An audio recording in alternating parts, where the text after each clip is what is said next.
Let's see, did I do this right? I did do it right. Sweet.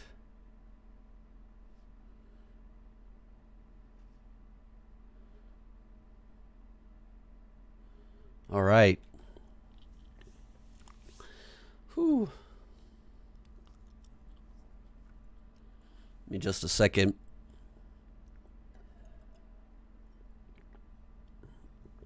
I'm gonna go put a dish away. I'll be right back.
Okay. Let's do this. Whew. Kerbal Space Program 2.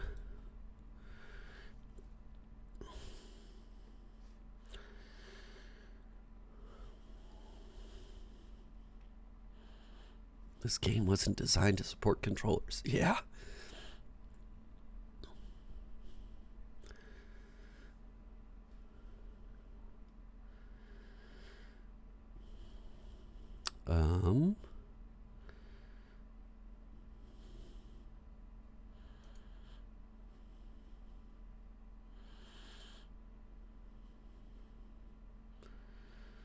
Oh, wow.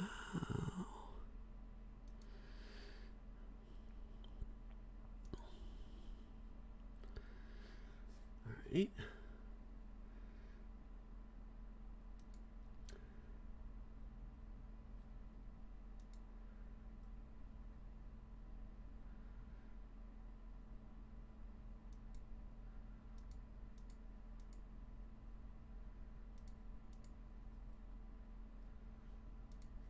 Gotta set up an account.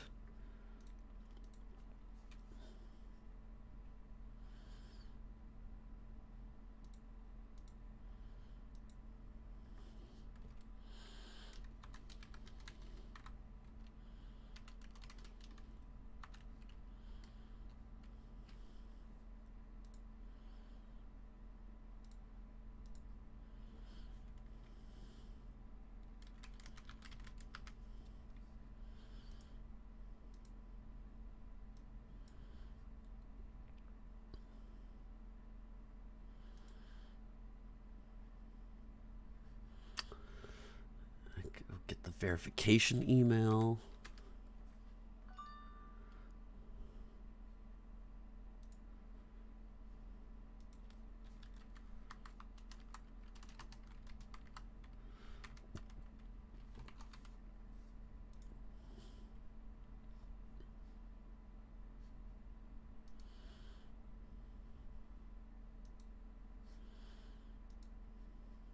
Okay. Oh. It's got its own launcher. Okay.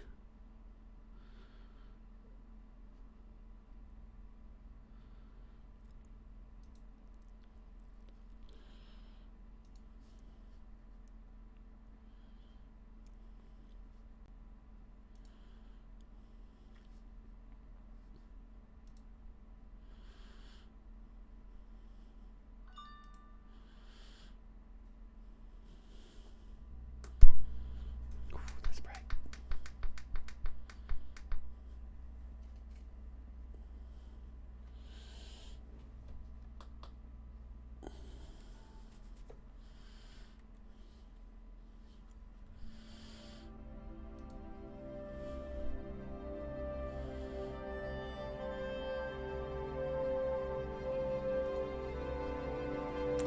Let's see if I can get the game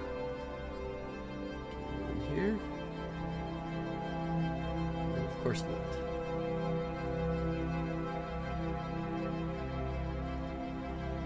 I'll just have to show my screen instead. There we go.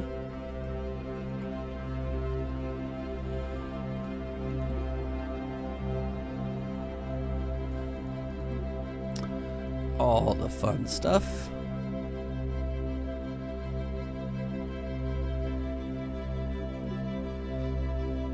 Seizure warning. Careful.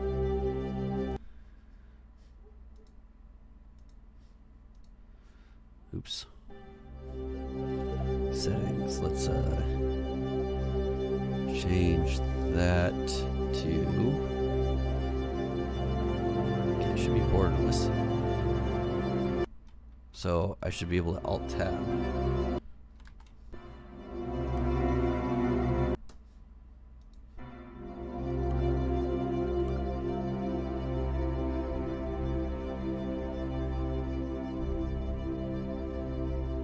What now? Okay. So they haven't got borderless figured out, so I can't Alt-Tab really. But we will just do borderless for now.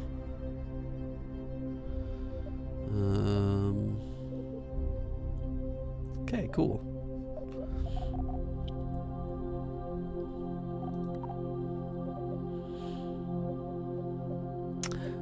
Interesting that they put single player, like there might be a multiplayer at some point. Weird.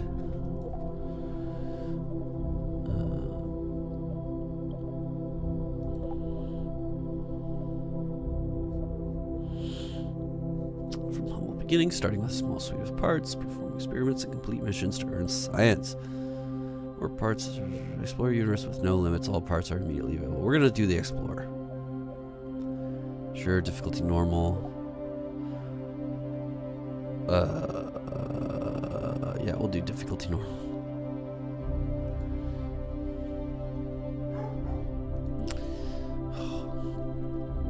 Campaign name.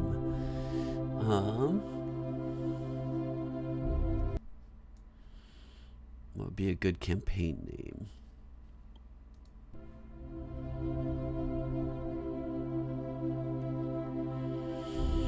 Oh man.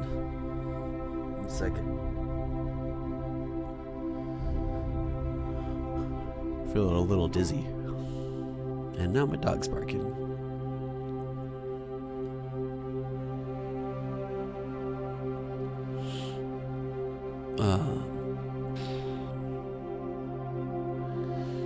Space race, best race.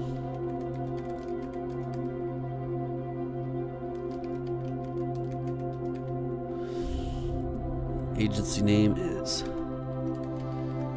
Happy Pants Space Agency. Space program. Flag and colors. Oh, I like this one.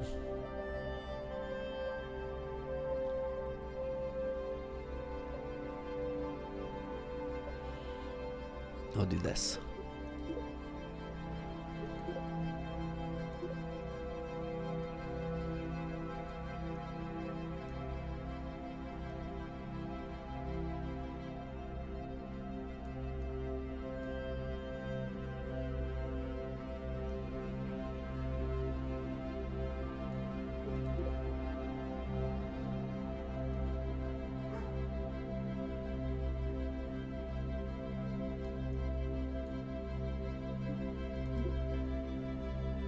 go.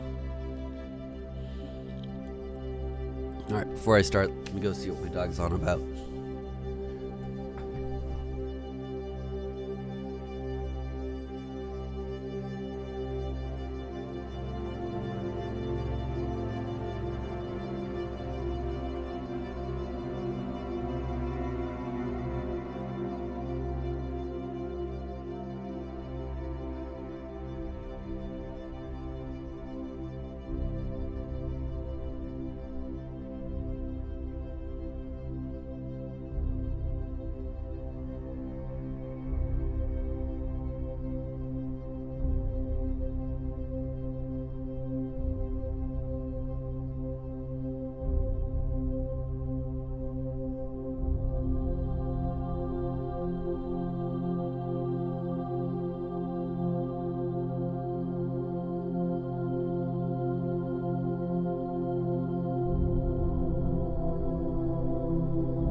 Alright.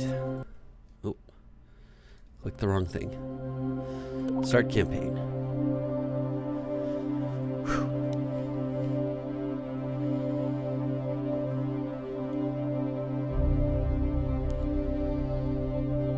Drink some water.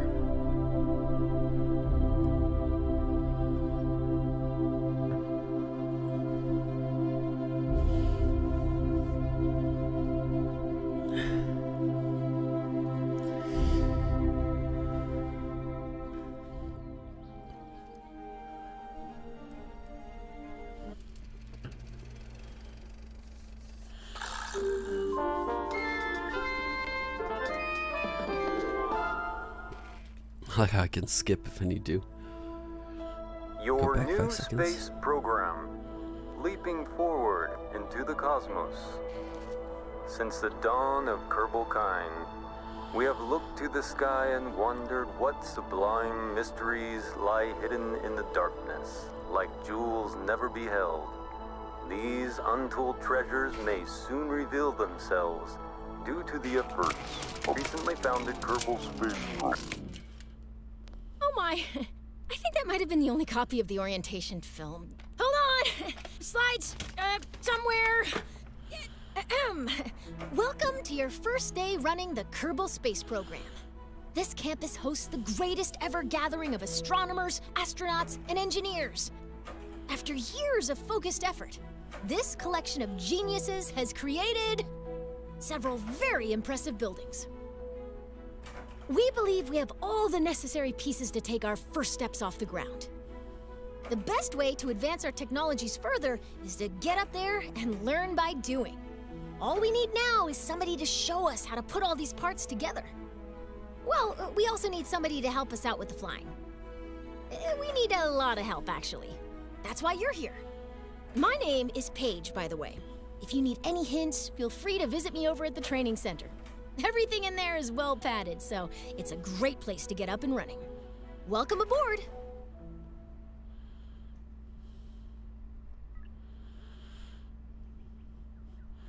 I'm not going to talk much because my voice is killing me.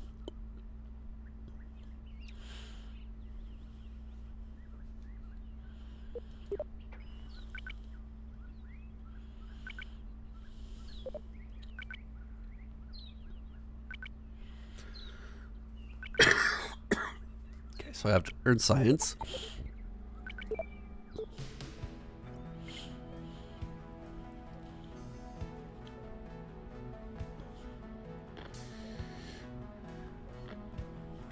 To decide and how to complete them.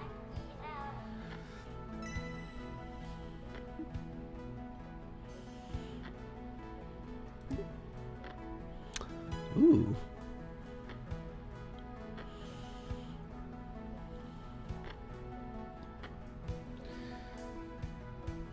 Altitude of 10 kilometers, okay.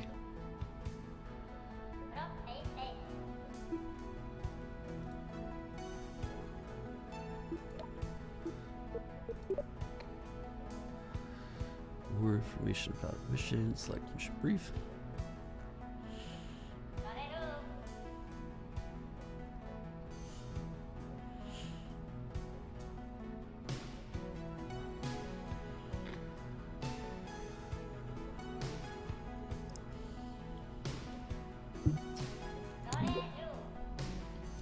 Vehicle assembly building.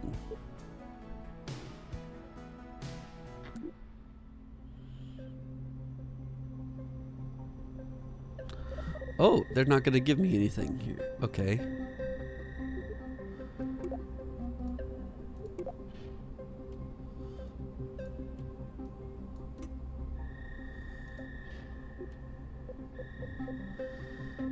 Fuel tank. Smaller fuel tank. Decoupler. Okay.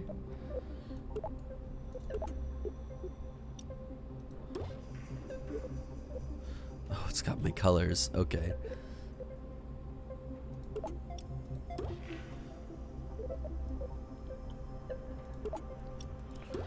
We'll just put 3 of those and we'll see how high we get.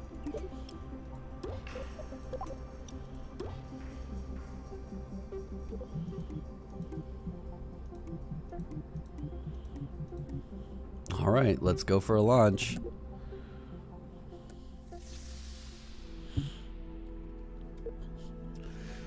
Here's a few pointers. That's my flight cluster. The flight controls and information, okay.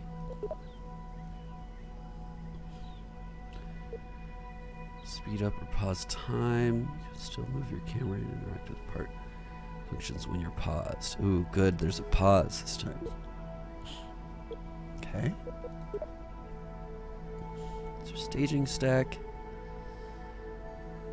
which the rocket parts will activate.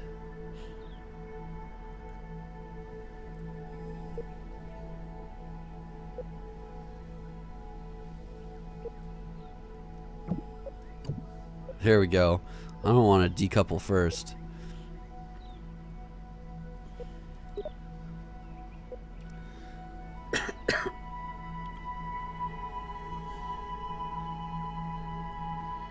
Alright, we'll try the training center in a little bit. So I think we just do...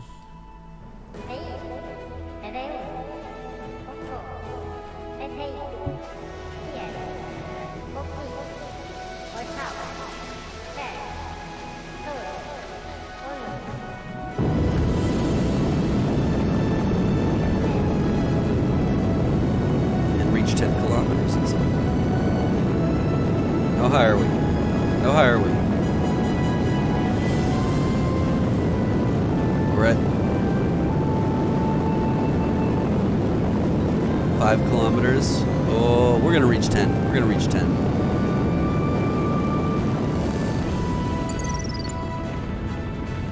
Congratulations, you just met your first mission's objective. Is your vehicle safely landed? Submit your mission report. Some crazy time reversing technology. Bird, be aware that you can go back in time. At the point you have not completed the mission.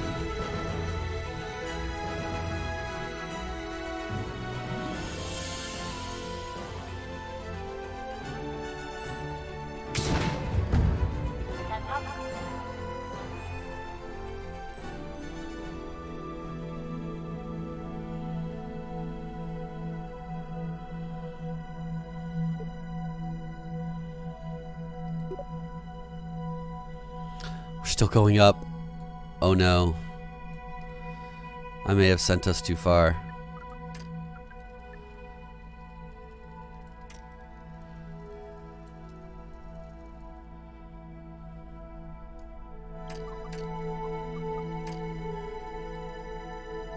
All right.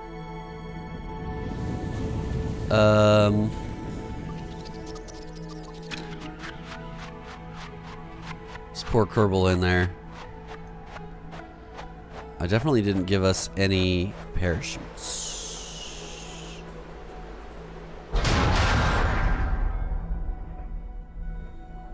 Yeah, no shit, I came in a little hot.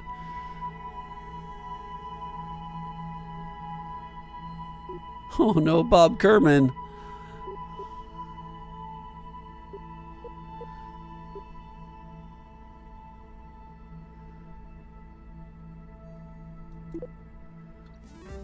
Alright, let's go do some training.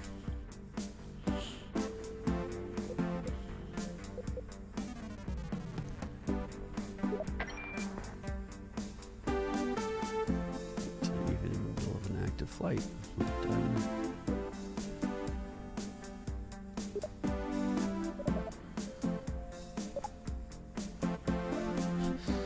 How do rockets work?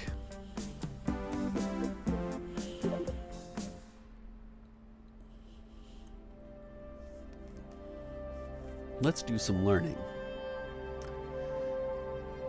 Flat earthers be damned. Space is the place.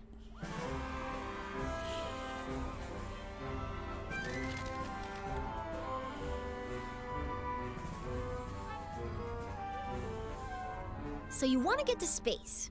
Have you tried rockets?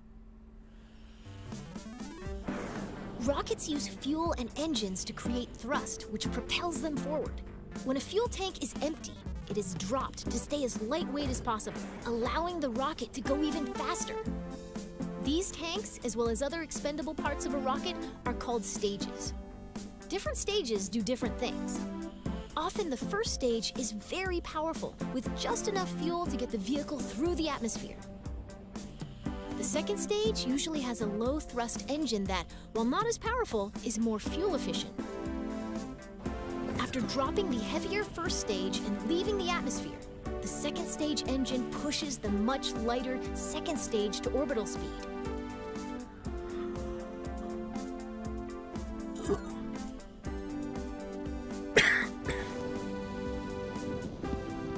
On a flight to space, the final stage parachutes back down to the surface, ideally in one piece. Not for Bob Kerman.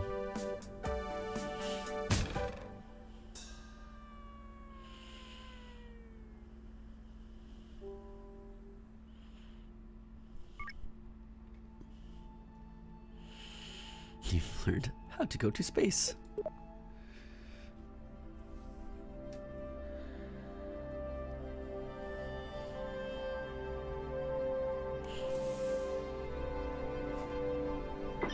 Welcome to the launch pad. As you embark on your journey into rocketry, it's important to get all the crashing out of your system here in the simulator. It really cuts down on the awkward phone calls. Poor Bob. Today, you'll be launching into the virtual skies over KSC, where you'll learn how to control a rocket. Let's learn how to rotate the flight camera.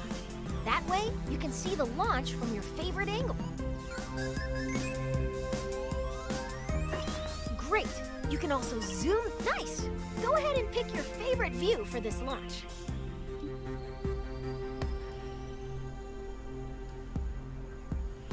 Right there.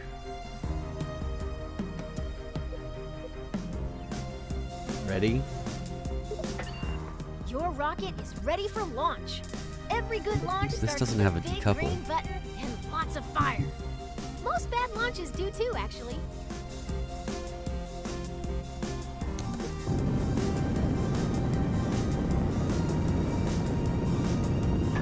Looking good.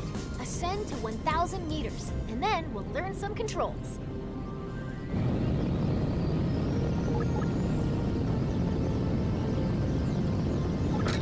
Okay, you're a kilometer up. You can still crash, but you'll have more time to correct your course if you start pointing at the ground. Let's learn some rocket controls.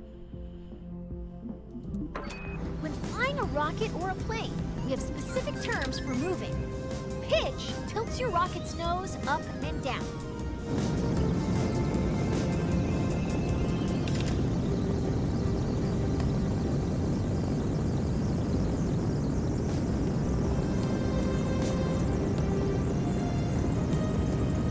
How forward do they want me to go?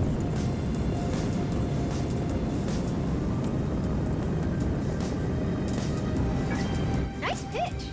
Now pitch up until you're flying straight up. Let's move on. Yaw steers your rocket left and right. Try it now. Now yaw to the left to straighten up. Excellent. Now for the final control. Roll rotates your rocket clockwise and counterclockwise. Try it now.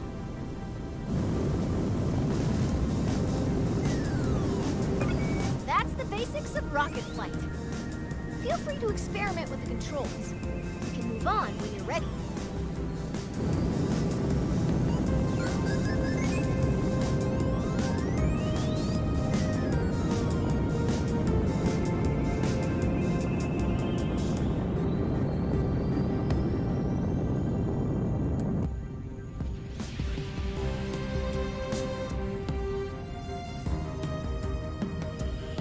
Might achieve orbit.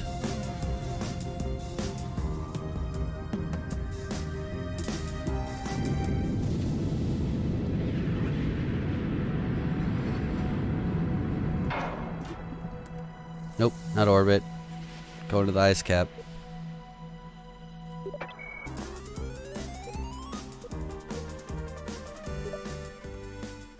Okay, so far all stuff I know.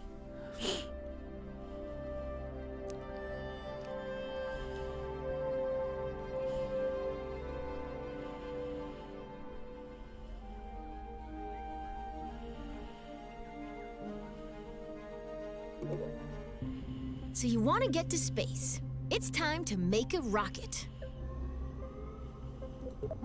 A simple rocket requires 4 crucial components: a command module, fuel tank, engine, and parachute. Let's start by learning how to add a command module. A command module allows us to control our vessel. As long as there is at least one command module on board, our rocket will be operational. This rocket will use a command pod, which can be manned by a Kerbal and is located in the pods category. Or multiple Kerbals. It all depends on the crew capacity of the part. Where does it say the crew capacity? 3 seat. Okay, single seat. Okay.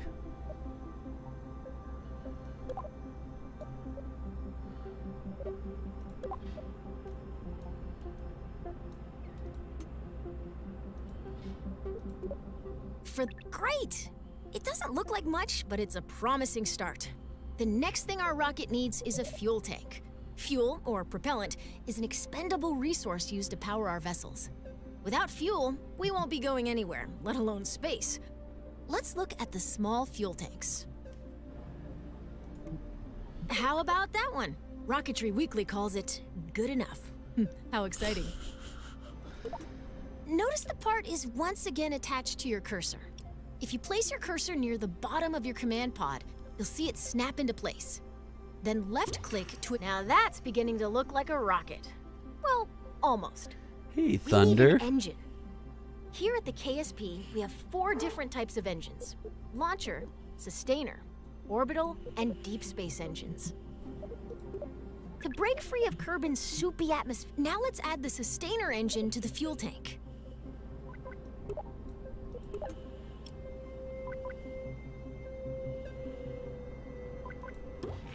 Excellent! Our rocket is looking pretty great. We just need one final touch. As is, our rocket can absolutely take flight, but if we want our pilot to survive the landing, we need to attach a parachute to the top of their command pod. Our Just one not what I Kerbal did rocket before. doesn't weigh much, so we Already only lost need one an Kerbal extra small Thunder. parachute. Let's go with that one.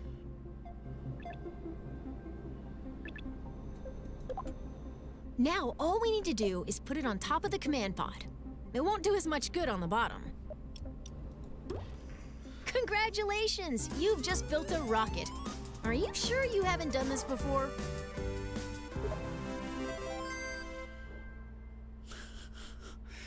Yep, his name was Bob Kerman. Lost him. It's good. It's a good Kerbal. So I'm training myself so I don't lose more Kerbals. I didn't put a parachute. I was only worried about making it 10,000 kilometers, or 10 kilometers into the sky.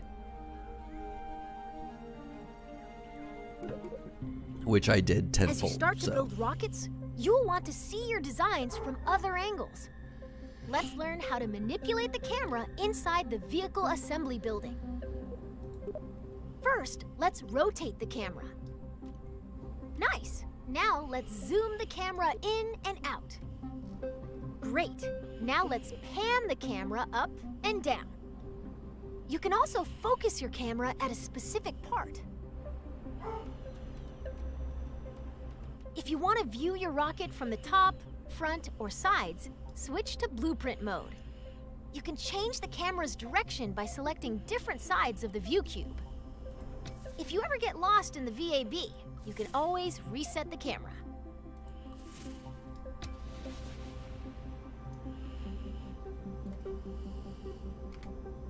Nice! Now you can get at those hard-to-reach parts of your rocket. Oh, that was quick.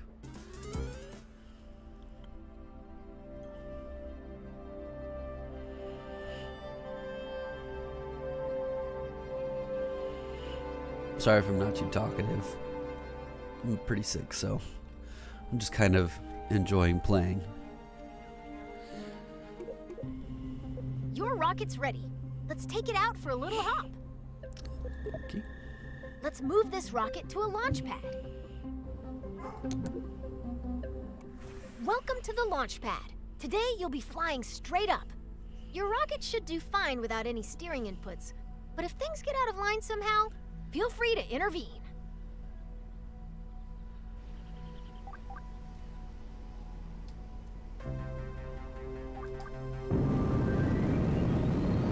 Wow.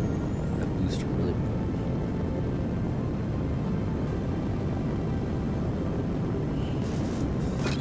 You've cleared the launch tower and your flight is underway. Let's learn about staging.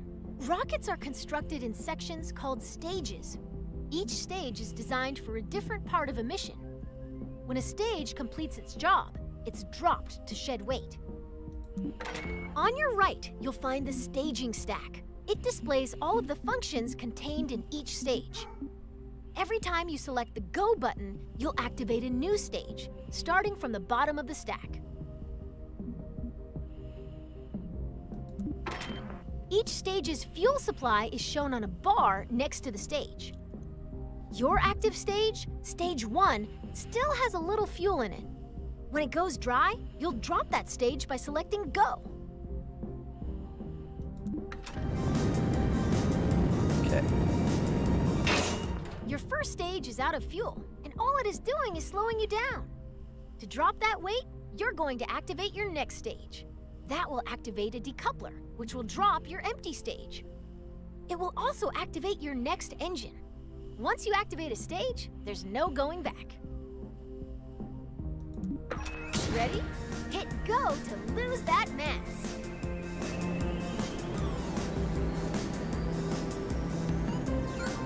Being sick, not fun. Congratulations! You're nearly to space, and your next set of fuel tanks are empty. Now is a good time to drop them. Your capsule will now continue coasting up. All that's left to do is gaze back down at Kerbal and wonder if you remembered to lock your car. Nice work! See? Round Earth. Or Kerbal.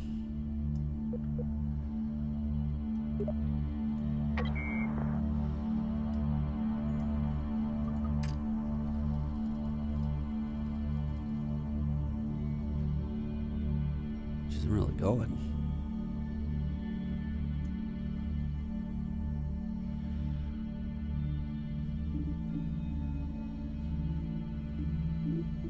Well, now I'm going down. Great.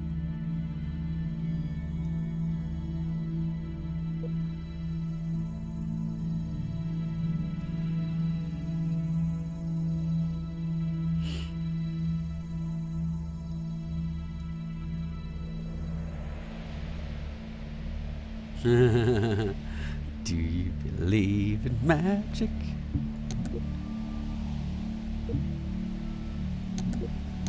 Go! Oh, I guess they deploy at a certain height. Okay. You know. Oh well, your capsule has a lot of momentum. If you're curious how high up you are, take a look at your altimeter. You're so high that you can see the curve of the horizon.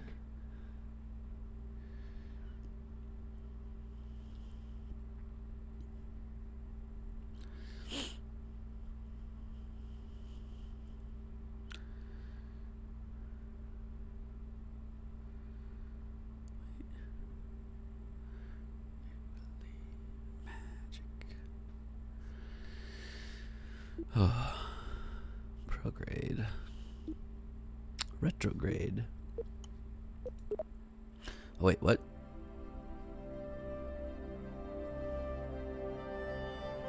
I didn't read that. What did I just agree to? Your capsule has a... Rocketry involves a lot of waiting between the cool explosions. You can speed up time by selecting the time warp controls at the bottom of your screen. Check out your altimeter. See how quickly those numbers are rising? Let's ride the rest of the way up and fast forward. You're about to start falling back down. Let's slow down and enjoy the view.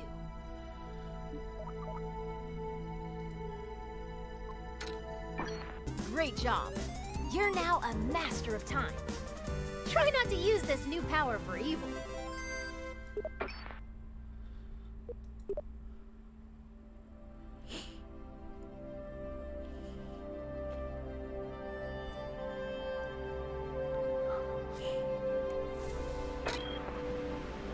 What goes up must come down. Wind resistance will slow down your capsule's descent, but not enough to prevent it from turning into a bunch of tiny capsules when it lands. That's why we've attached a parachute. If you deploy your parachute too early, it'll be torn off. If you deploy it too late, you'll do some unplanned underground exploration. The sweet spot for Kerbin is between 20,000 and 2,000 meters. Oh, so where I am. Okay, you're low enough to activate the final stage that contains your parachute. Hit go to pop your chute.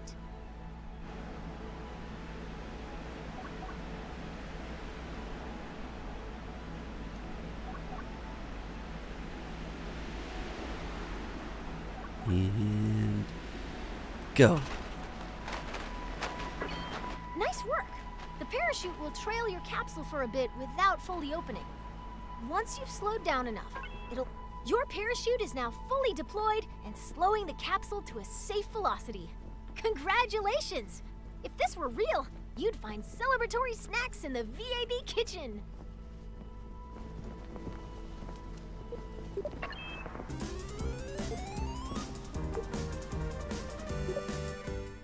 Okay.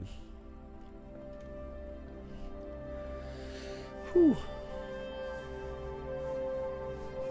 First tutorial down.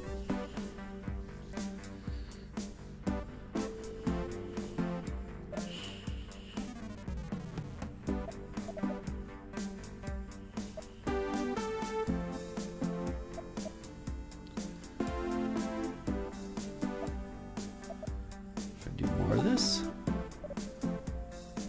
Oh, okay. We'll wait till I have a mission to do that.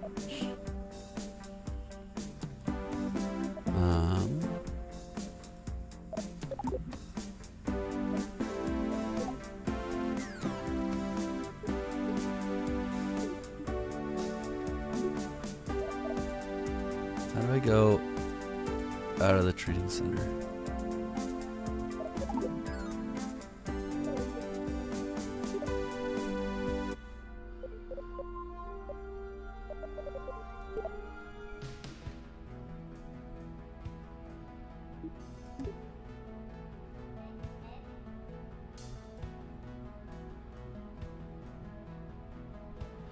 But I did this.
Objective is to launch a rocket from Kerbal.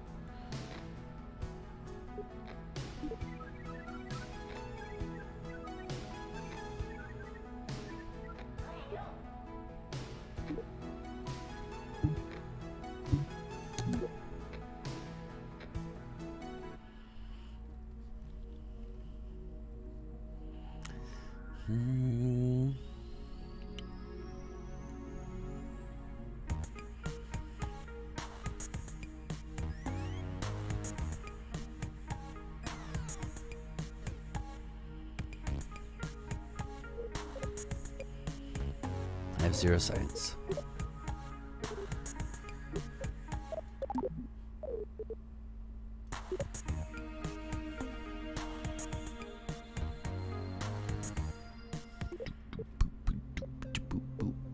I didn't scroll down to get the parachute. That was my problem.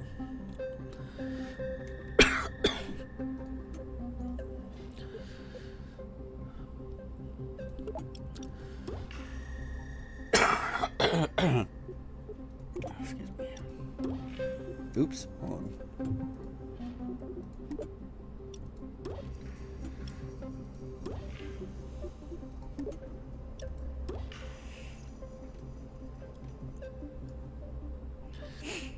Alright, let's launch this. 10,000 meters.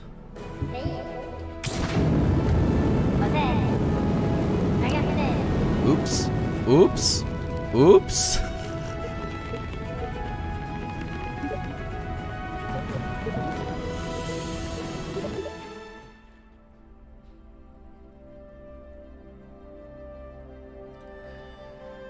Do not open the parachute first. Look at your stack. Got it.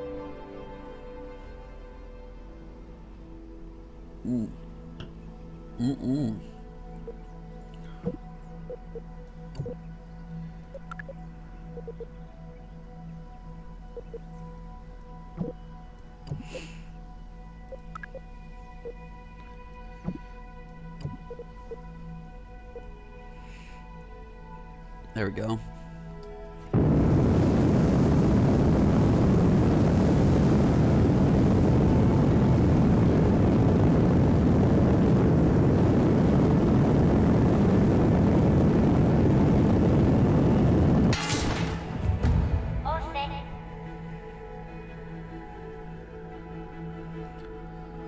Bam.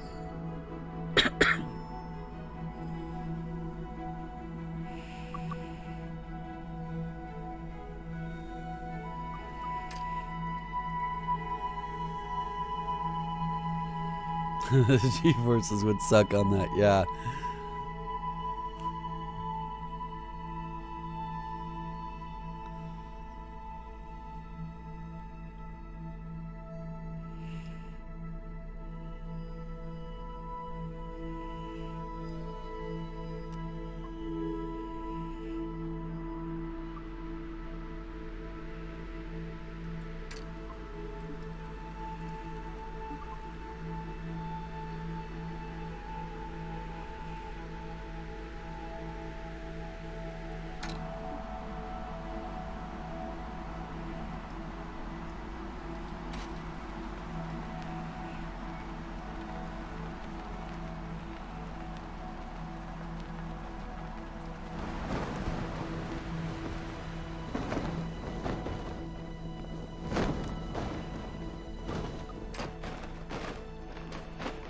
Nice, slow return back to ground at the same base that I launched from, only like less than a mile away from where I launched.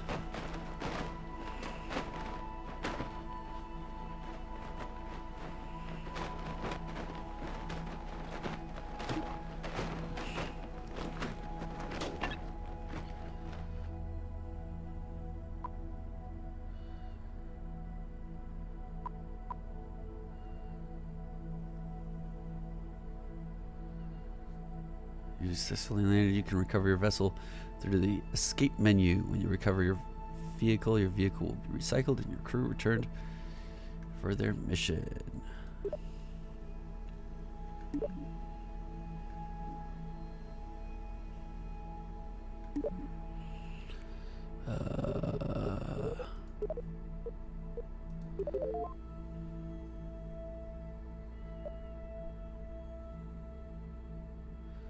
There we go.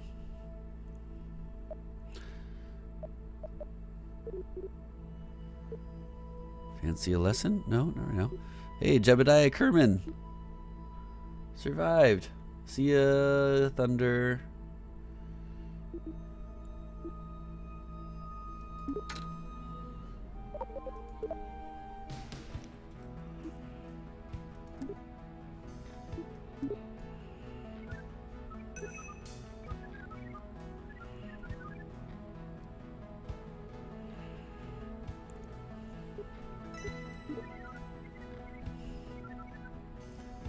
No comment.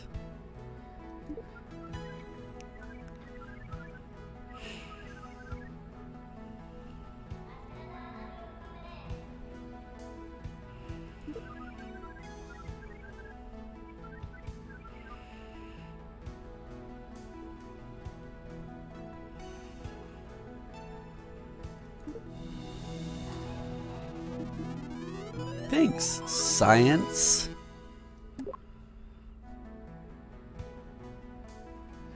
You ready? Head over to the R&D Center.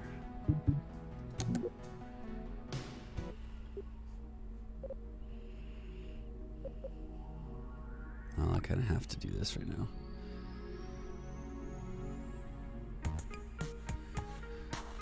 First stage of your rocket by only having one direction of thrust.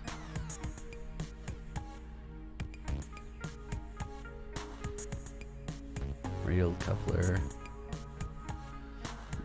Okay.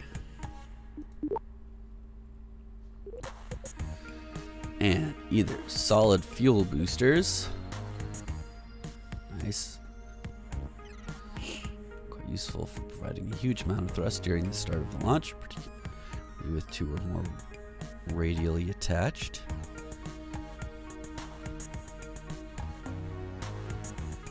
More power equals more fun.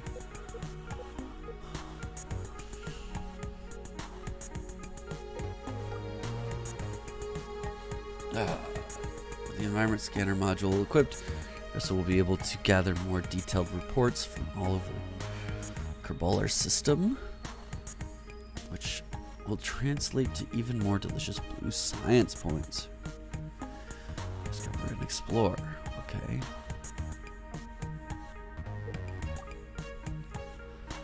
Satellites are vitally important for exploring in the vastness of space. Advanced computer-controlled craft can safely explore unknown regions and report their findings before we send our Kerbonauts. It's time, effort, and snacks.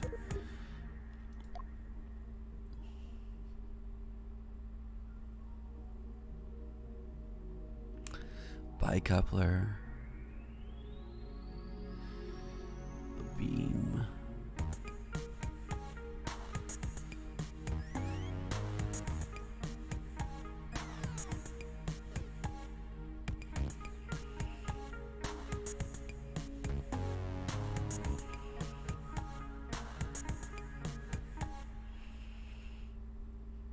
A launch clamp.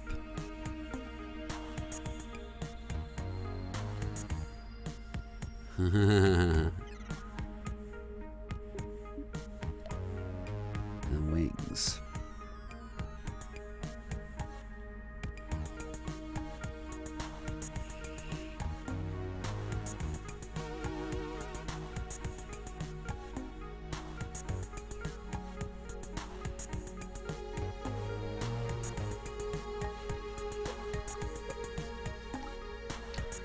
We'll also just do solid fuel boosters. There we go.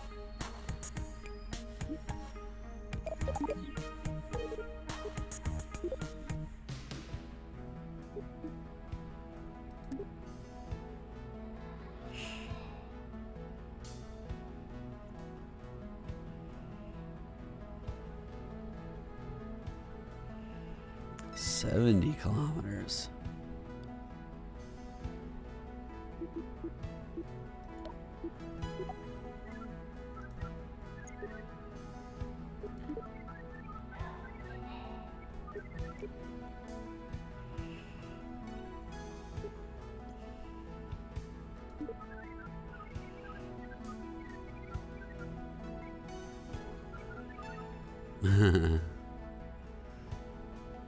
Wasn't badical enough.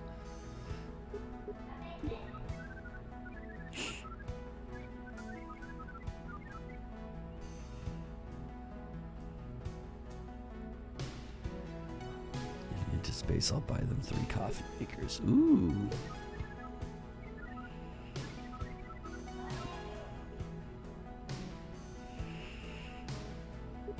Higher than 70. I've done it before.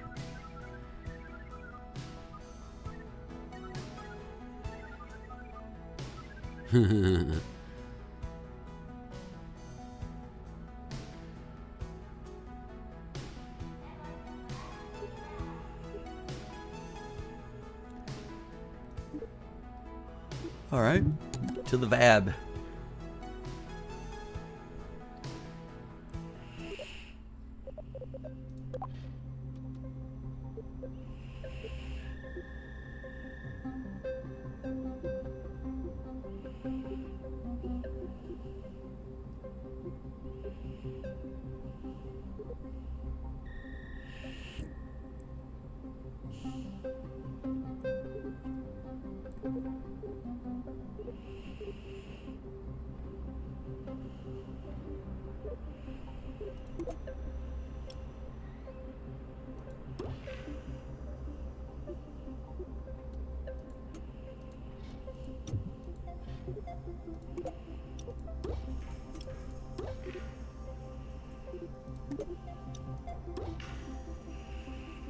All right, let's see if that's enough to do it.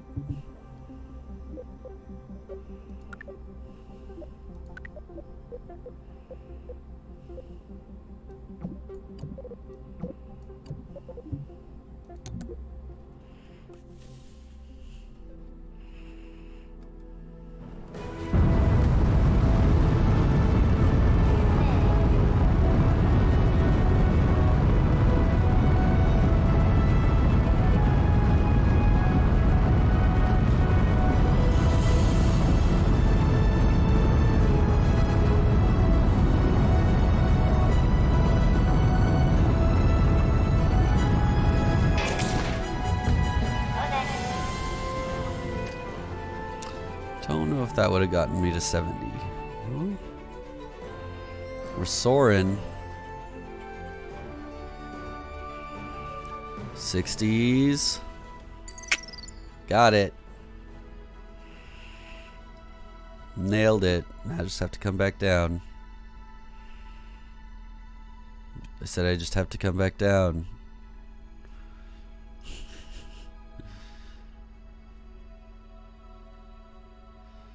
There's the sun. Where's the moon? Ooh, the mud.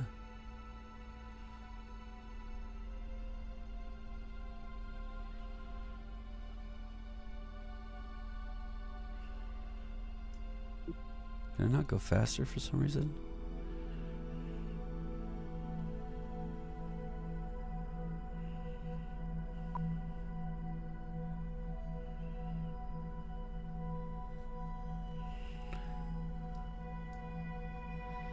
Okay, hold up. Can I get him to come out? Performing experience generates which can be returned home for science. Your flight science reports in the research inventory app. Home and sample reports must be recovered on Kerbal.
Wait, I ran out of electrical charge?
Please open up.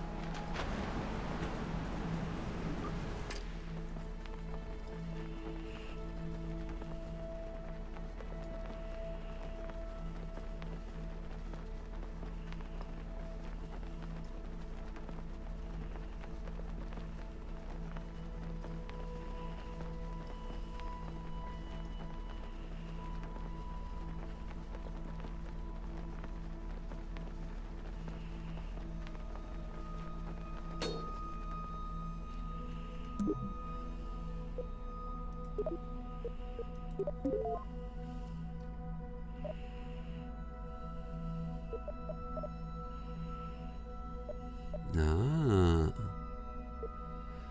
Thank you, Jebediah.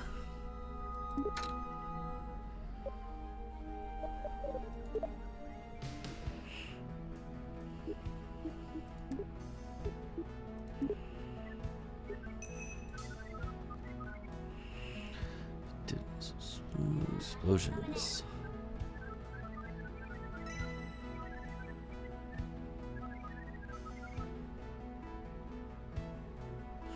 I mean, Jebediah, who was the pilot. Oh my goodness. It was his plan all along for us to send him further into space.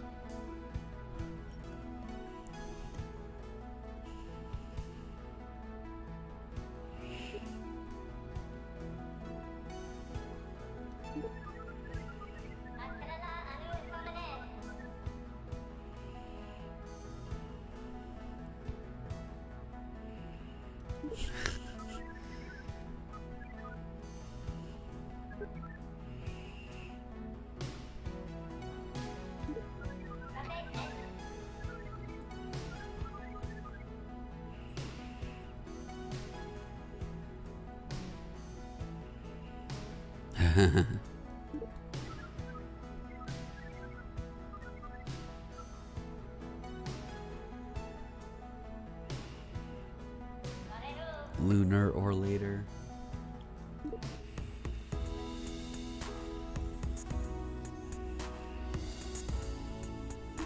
Thanks, science.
Wow. Wow. That's a lot of science.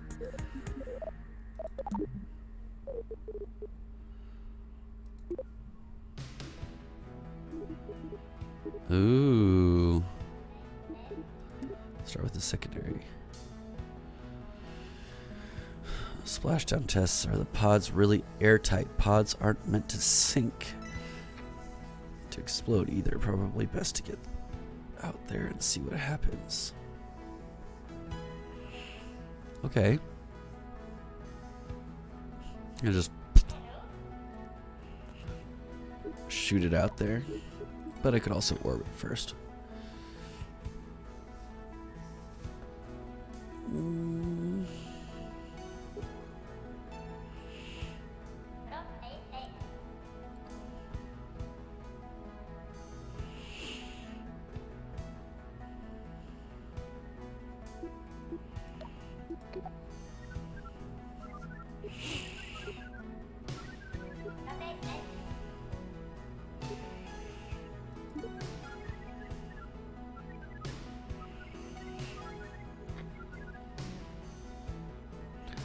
Macchiato Mark 1.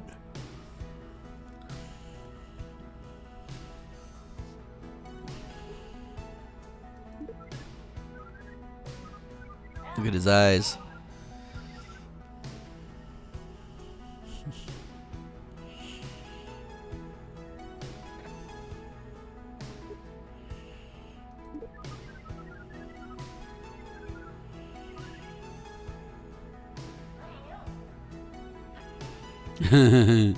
Tarmac Henry calls go boom.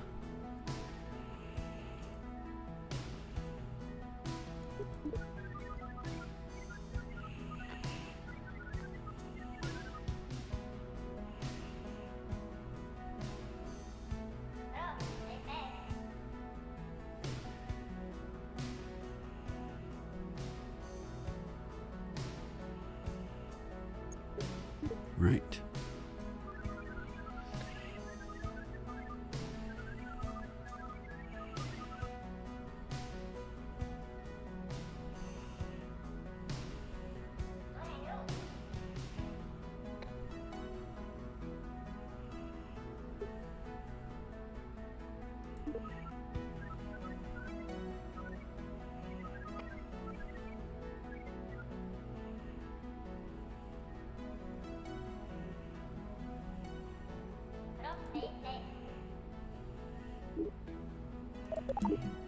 Let's go do some training.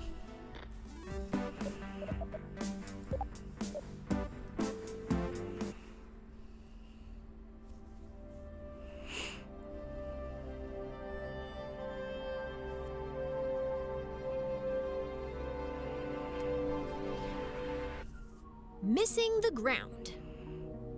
If you want to visit space for more than a couple of minutes, you'll need to get to orbit.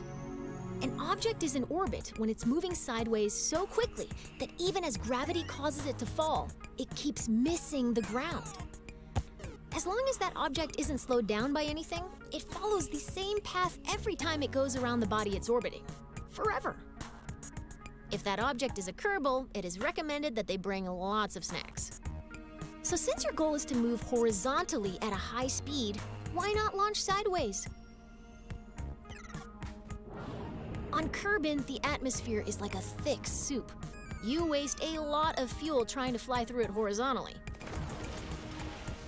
By launching vertically, you cut through the thickest part of the atmosphere as quick as possible. Most orbital rockets begin tilting toward the horizon soon after they leave the launch pad. This maneuver, called a gravity turn, uses the planet's gravity to turn the ship and reduces the amount of fuel needed to achieve a stable orbit. When launching near the equator, your gravity turns should point toward the east, since your vehicle gets a free boost from the planet's rotation. Thanks, planet! Once a vehicle is moving quickly enough that its arc will take it above the atmosphere, it shuts down its engines and coasts to space. Once it nears the top of that arc, the vehicle needs to fire its engines a second time to keep itself from falling back down to the planet. Doing this turns that arc into a nice big circle. Congratulations! You've missed the ground.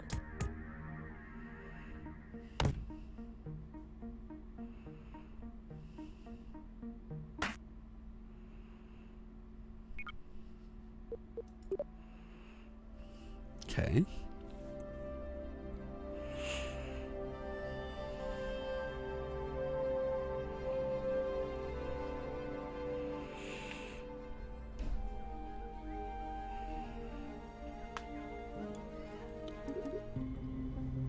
When you're making a rocket, it's often easiest to work top to bottom, tailoring each stage to carry the weight of everything above it. To give you a head start, I've already placed an upper stage, perfect for maneuvering in the vacuum of space. It could use another, more powerful stage to push it up to space from Kerbin's surface. Let's turn this vehicle into a multi-stage rocket.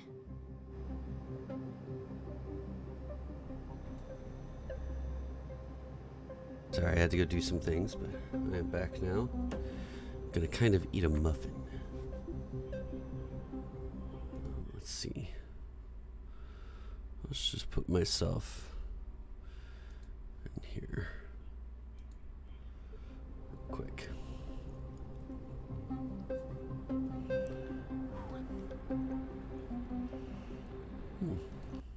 Yum, yum. God.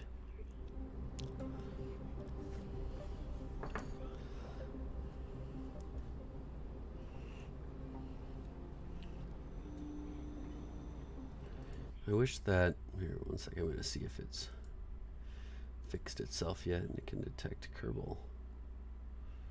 Nope. Cool.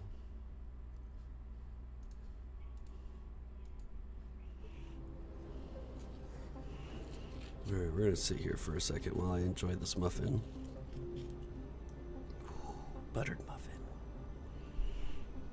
Put you a little further away.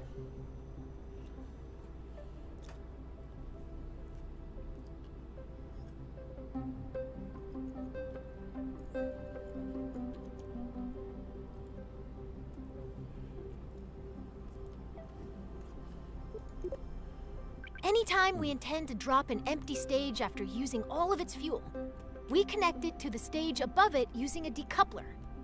A decoupler contains explosive bolts that, when activated by a staging action, eject the attached stage away from the rest of the vehicle.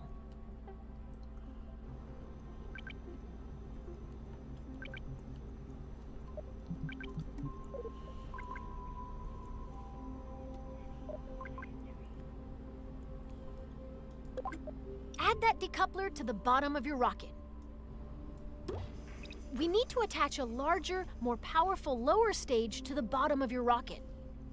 To keep things simple, I've whipped up a new lower stage in another workspace. You can bring saved vehicles and other sub-assemblies into an in-progress workspace by merging it. Let's merge my lower stage into this VAB workspace.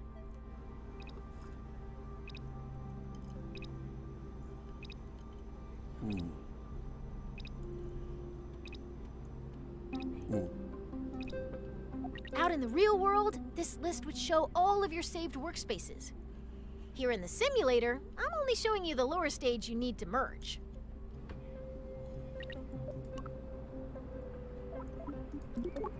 Now that the lower stage has been merged into your current workspace, you can see it next to the upper stage. Interesting. Select the lower stage and connect it to the decoupler beneath the upper stage to create a single two-stage rocket.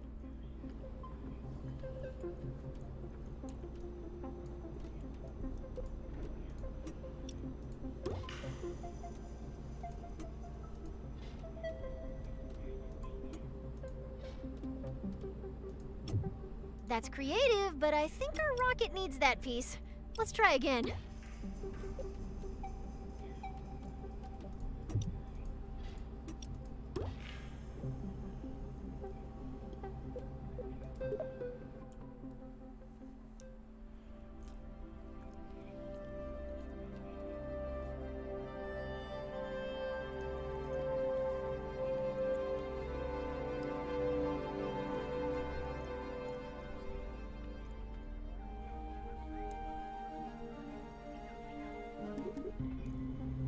When you're making a rocket, it's often easiest to work top to bottom, tailoring each stage to... Anytime we intend to drop an empty stage after using all of its... Add that decoupler. We need to attach a larger, more powerful lower stage to the bottom of your rocket.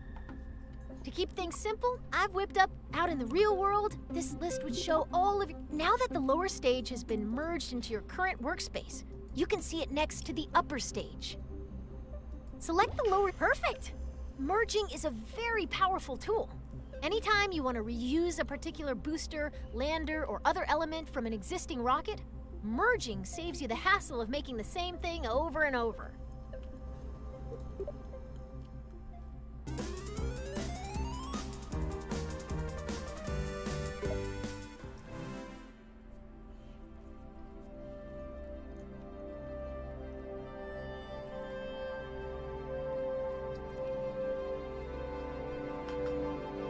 Okay.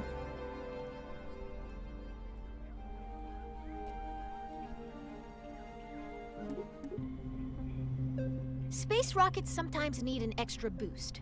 In a rare case of rocket scientists naming something well, these additional rocket engines are called boosters. What? Boosters are attached to the sides of a vehicle to keep them out of the way of the main engines.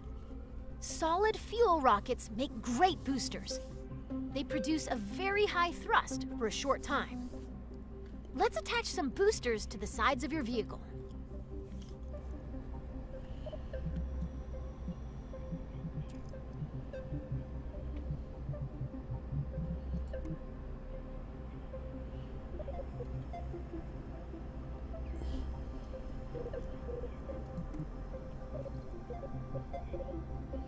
All right, here we go. Oh,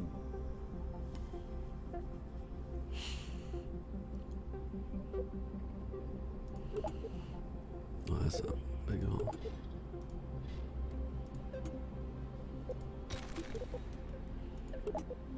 Well, that's a little too big.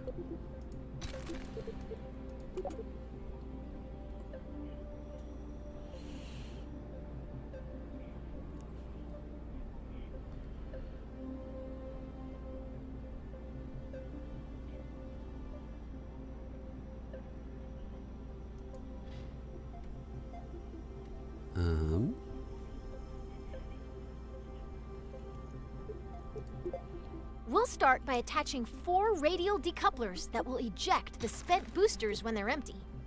To make sure that these decouplers are evenly spaced and aligned with one another, you'll be using the symmetry tool. Great! Now when you place a part on one side of your rocket, 3 more evenly spaced duplicates will appear around the rocket. Go ahead and add 4 radial decouplers.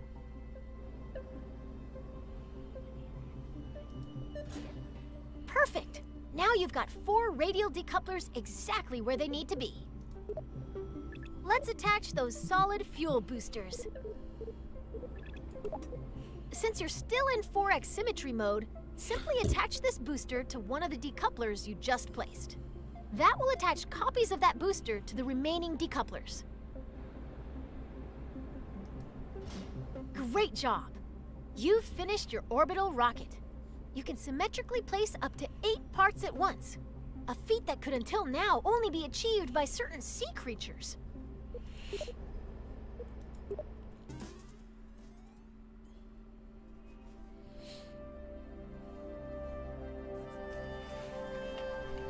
All right. Whew. Oh, pop a cough drop.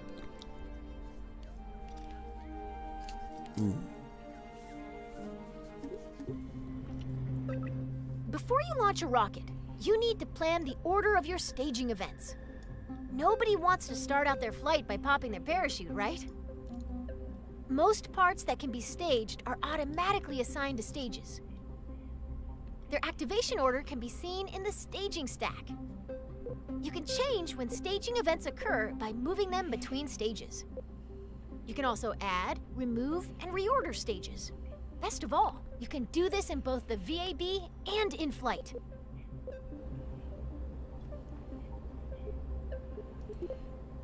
The staging order begins at the bottom of the staging stack. You want your boosters and main engine to fire together for maximum thrust. The solid fuel boosters are currently in the second stage. If we don't change anything, the boosters will ignite late and detach themselves at the same time. This would be embarrassing for everybody, so let's move the boosters down to stage 1. Your solid fuel boosters burn very hard and very fast, so they will run out of fuel first. Even though your main engine and boosters will activate at the same time, you want to drop the empty boosters before you drop your main engine. You'll add a new stage above stage 1 to do one thing. Activate the radial decouplers to jettison your spent boosters. Now move all 4 radial decouplers from stage 4 to your new stage 2. All done. The remaining stages are set up so that stage 4 will activate your orbital stage's engine. Stage 5 will detach the orbital stage's fuel tank when it's empty. And stage 6 will deploy your landing parachute. Thanks to you, this rocket is ready to fly.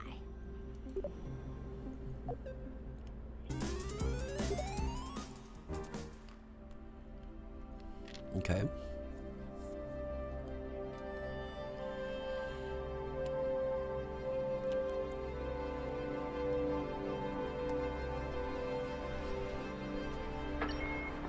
All right, we're ready to light this candle.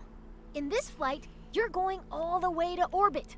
I'll walk you through the process of launching, executing a gravity turn to get moving sideways, coasting to orbital altitude, and doing a final burn at the top of your arc to establish a stable orbit. Before we begin, let's talk about the nav ball. The nav ball shows your vehicle's orientation relative to the horizon. The blue half of the ball represents the sky, and the brown half represents the ground. The level indicator at the center shows your vehicle's orientation. When you turn, the ball turns. When you roll, the ball rolls. Assuming you want your rocket pointed at the sky, you'll want to see lots of blue on the nav ball. If you get confused, remember this rhyme. If the nav ball's brown, you're going down. At launch, you want all your engines at maximum thrust, which means you need to set your throttle at 100%. Your solid fuel boosters are way ahead of you on this. They have no setting other than full throttle, and they can't be shut off once they're lit. Once you hit the go button, they'll go full tilt until they run out of fuel. Still, your main engine's throttle is in your control.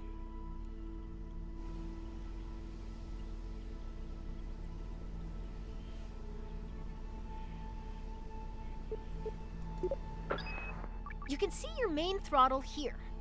Left shift gradually increases your throttle. Left control gradually decreases your throttle. Z and X instantly set your throttle to 100 or 0% respectively.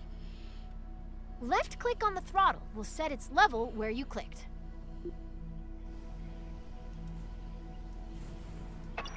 Your fuel levels are visible within the staging stack. Right now, you can see that your main engine and 4 boosters are all topped off and ready to rumble. It's time to go. At the start, all you need to do is fly straight up. I'll check back in with you once those boosters are empty. Good luck!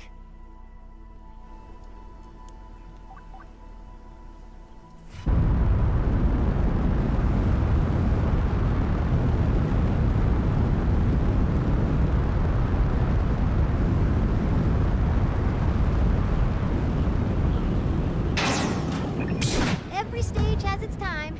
This one was a little too soon. Let's try again.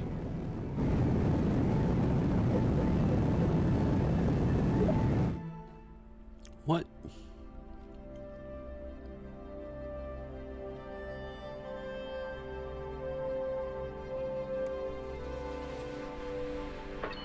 Before we begin, let's talk. At launch, you want all. You can see your main throttle here. Your fuel levels are visible within the staging stack. Right now, you can see that your main engine and 4 boosters are all topped off and ready to rumble. It's time to go. At the start, all you need to do is fly straight up. I'll check back in with you once these boosters are empty. All right, the solid fuel boosters are empty. Let's drop them. It's time to start your gravity turn. A gravity turn uses the pull of the planet's gravity to help bend your vertical ascent into a horizontal arc. It's the first step to entering orbit. For our first flight to orbit, we're going to start our gravity turn up to where the air is thin, at an altitude of around 10,000 meters. To show you where to aim your rocket, I've placed a target marker on your nav ball. First, we need to get to 10,000 meters. You're going to yaw towards the east so that the target marker is in the center of the nav ball. Your vessel and nav ball should look like this example video if you're performing the gravity turn correctly. Ooh.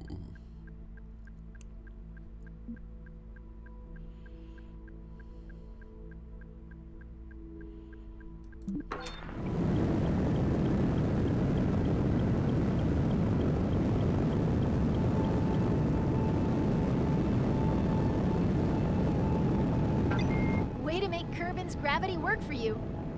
You're now on track to establish an orbit.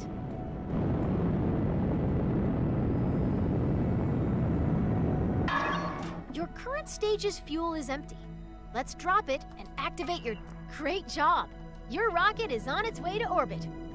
As you gain experience, you can make your gravity turns more efficient by starting to tilt your rocket soon after liftoff. Adjusting course with a series of small corrections instead of one big one will leave you with a lot more fuel when you get to orbit.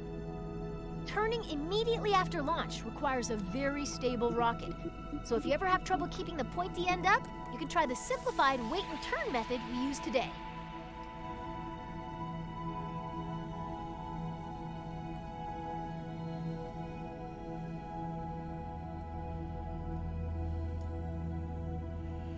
Here we go.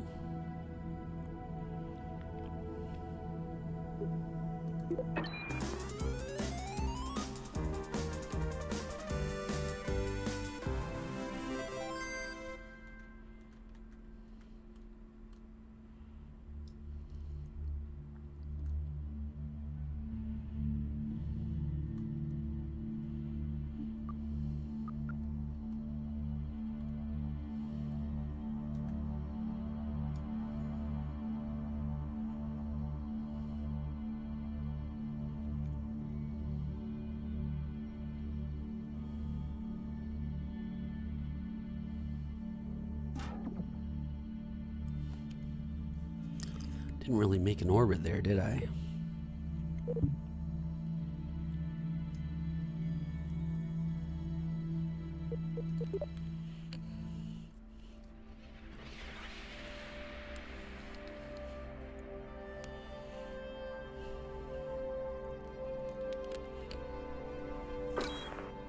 Right now, we're on a ballistic trajectory.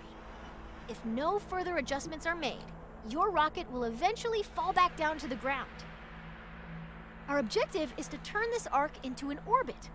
The process of turning your trajectory into a circular orbit is called circularization. Partial credit to the rocket people on that one. It does have the word circle in it, but it's really hard to say. When planning and executing orbital maneuvers, you'll want to switch to map view, where you can see every part of your current trajectory.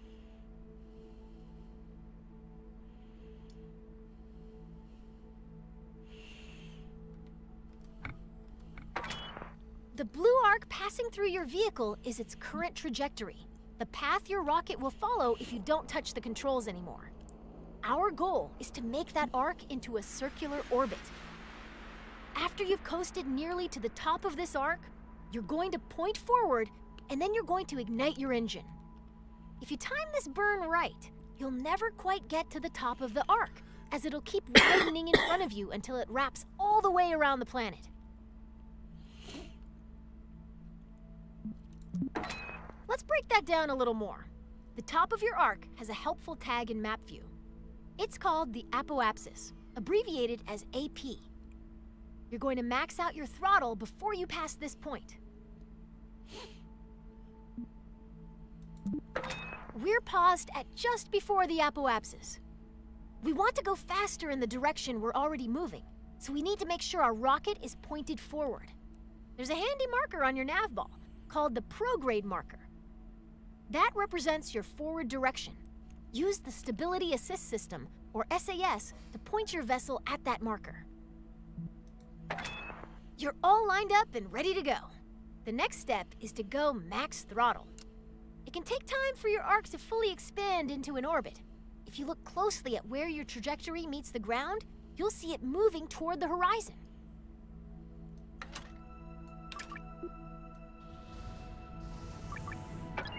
Once your trajectory reaches all the way around the planet, you'll see another marker on your orbit. This is the periapsis, or PE, the lowest point in your orbit.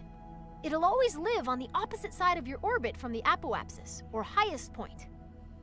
By burning prograde near your apoapsis, you increase the altitude of your periapsis, the lowest point on your orbit.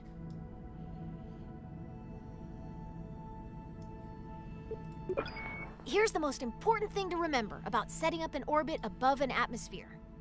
Your periapsis must be higher than the atmosphere, or your rocket will start to slow down every time it dips into the upper atmosphere. On Kerbin, that means every part of your orbit must be higher than 70 kilometers. Okay, your orbit is fully out of the atmosphere. Cut the throttle. You did it! You're in orbit! This is when I'd usually tell you to look under your seat in the simulator, where you'd find a delicious celebratory treat.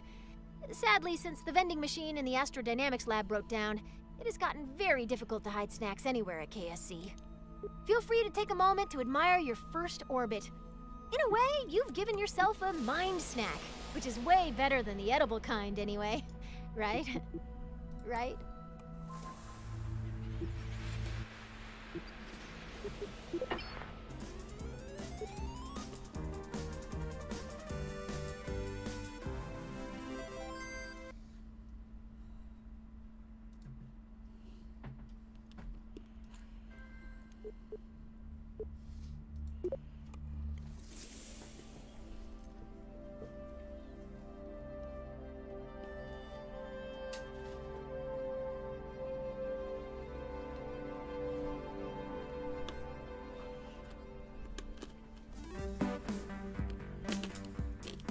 All right.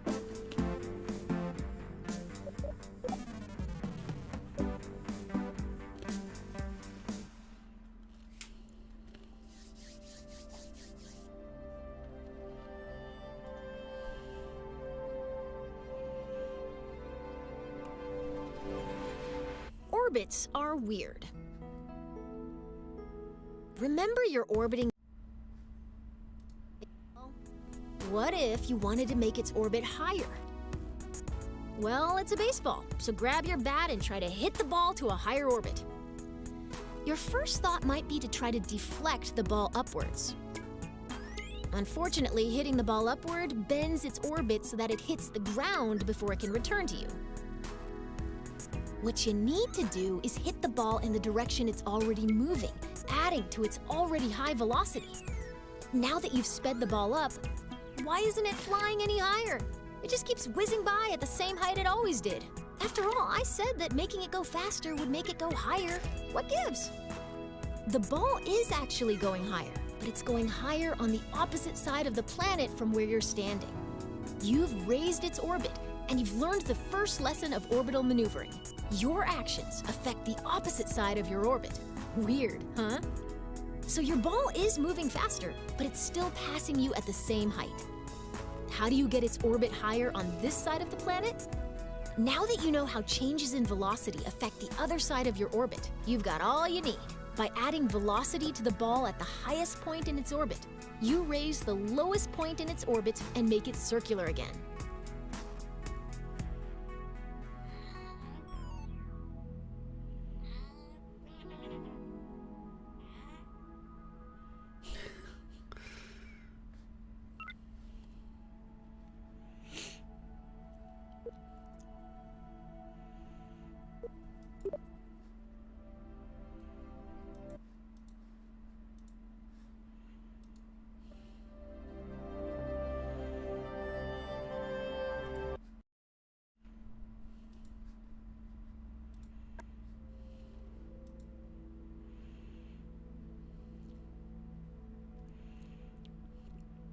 Expand an orbit.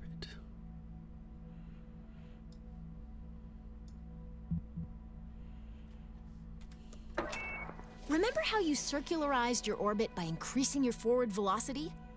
To raise your orbit, you'll just do more of the same. It's time to burn prograde.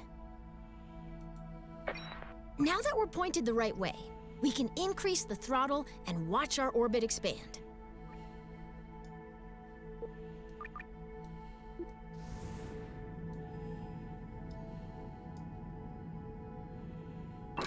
Ooh, cut the throttle. If you overdo it, you'll leave nice. That maneuver raised our orbit on the other side of Kerbal, so we will enter high orbit there. Waiting to reach a specific point can be as eventful as watching the neon stripes on your rover dry. The paint job will be worth it, but isn't it better to rush to the end? Skip ahead to the good stuff using a time warp.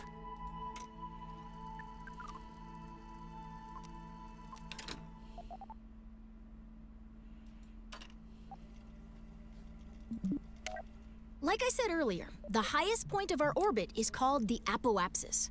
The lowest point of our orbit is known as the periapsis. By default, your camera is focused on your vessel.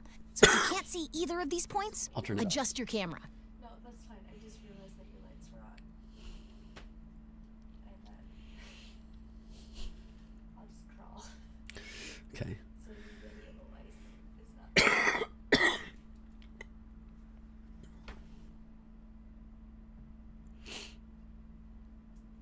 I just wish I looked different, that's all.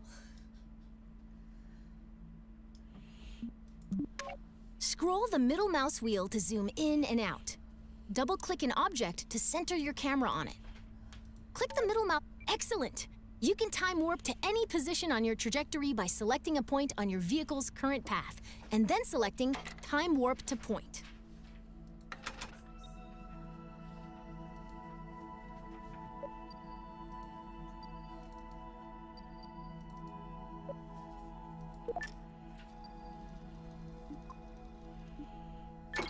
Now you're way up in the sky, so high that if you circularize your orbit now, you'll be in high orbit.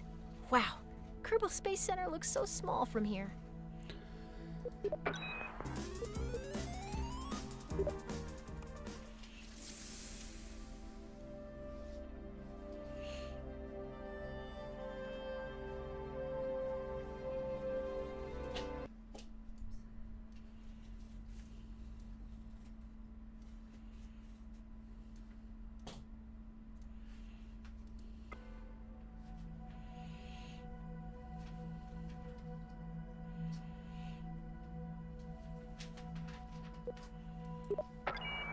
Most rocket engines generate electric charge while active, but we'll still need a way to keep our batteries full while coasting between maneuvers. Solar panels convert Kerbal's light into EC for our rockets.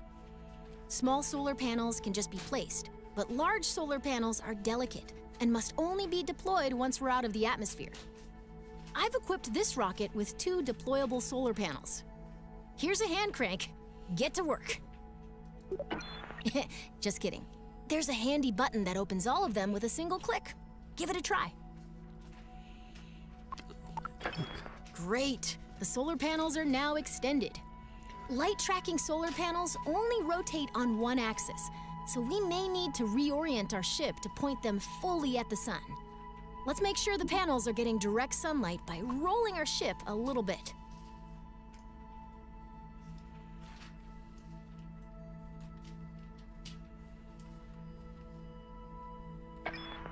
Excellent. The solar panels are soaking up all of those sweet photons and giving our rocket some much-needed EC. You can see the status of any solar panel within the Part Manager in the Electrical Parts menu. You can either access the app directly by clicking the app button, or you can right-click a part to directly access it in the Part Manager.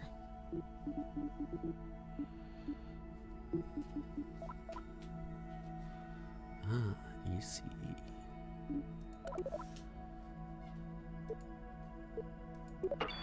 Getting EC is one thing, and storing it is another. Most command pods have a small battery, but many missions will call for additional EC storage. When we're traveling far from the sun or going to the dark side of a planet, more batteries means more peace of mind.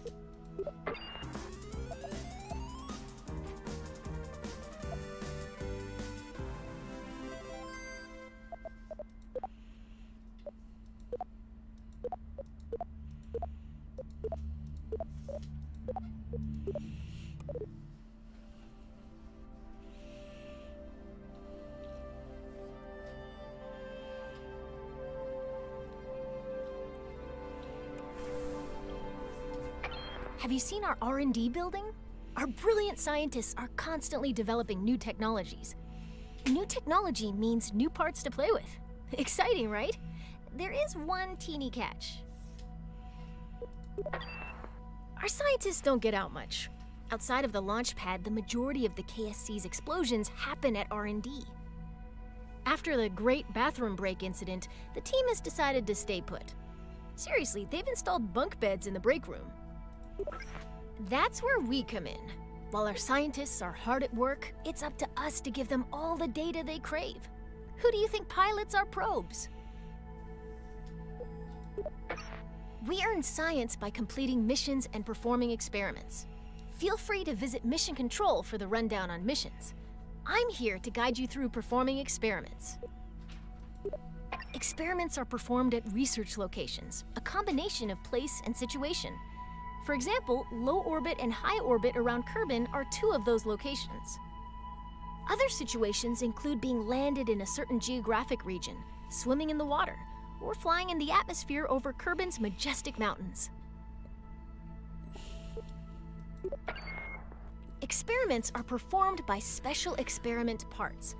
Each experiment will detail what research locations they work in, so read your part details in the VAB.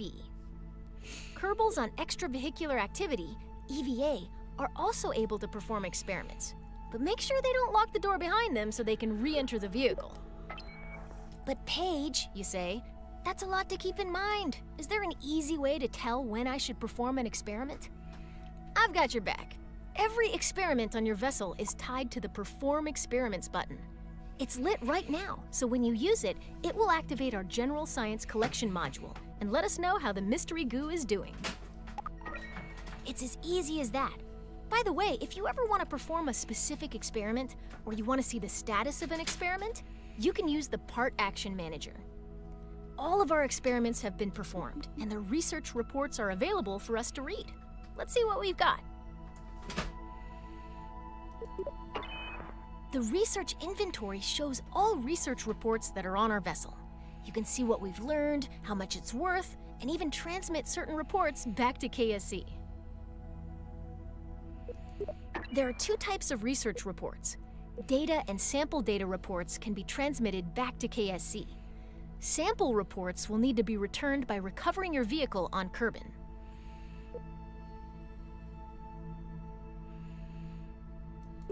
Fortunately, we just got a data report, so let's transmit it. But how do you tell?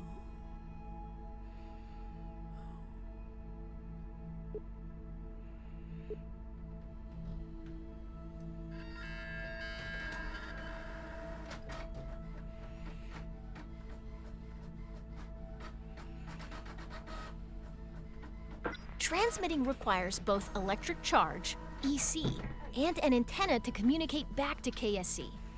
If you're ever planning a one-way mission for science, make sure you have both.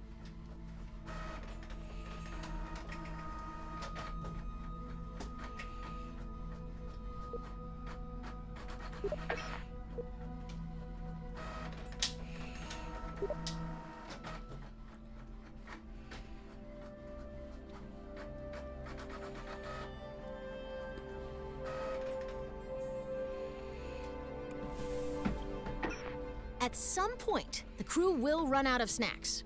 Did you know a Kerbal is 99.9% more likely to crash when hungry? That's when it's time to head back down to Kerbal, a planet known for its plentiful snack options. First, let's get a better view for this operation.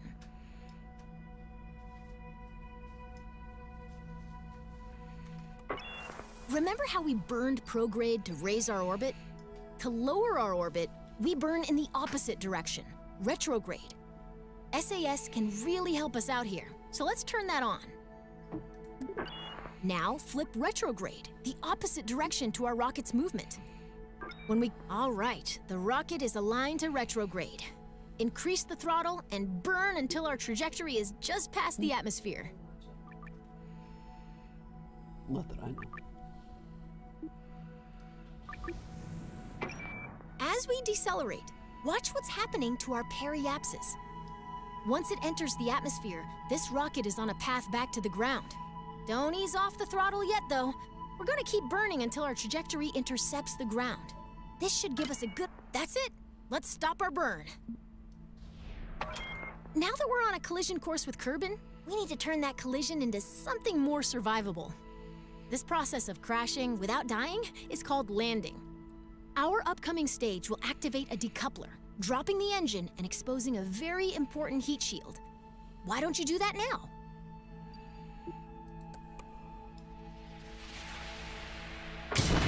Great!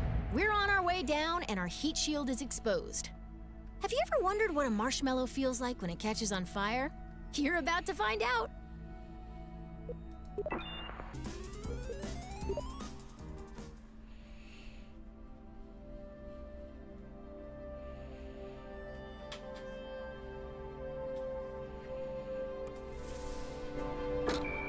Okay, we're about to descend very quickly.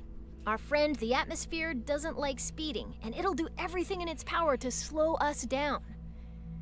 This tendency gets downright violent at re-entry speeds. Traveling rapidly through the atmosphere compresses the air in front of the vessel, slowing us down but generating heat. Re-entry is all about slowing down and diverting heat away from the sensitive parts of our vehicle. As our capsule descends, friction with the air generates heat. The only thing keeping us from becoming a shooting star is the disc-shaped heat shield beneath our capsule. Lucky for us, this capsule is equipped with one. Let's start. Right now, SAS is keeping the ship pointed retrograde, meaning the heat shield is facing forward. It's the only thing standing between our flammable crew and the white-hot blast furnace outside. Heat shields can take a beating, but they don't last forever. As it's cooked by the heat of re-entry, it sheds expendable layers of material called ablator. Once the ablator's all gone, your heat shield is as durable as a sheet of paper. Good thing you checked the durability before we took off, right? Let's watch the show.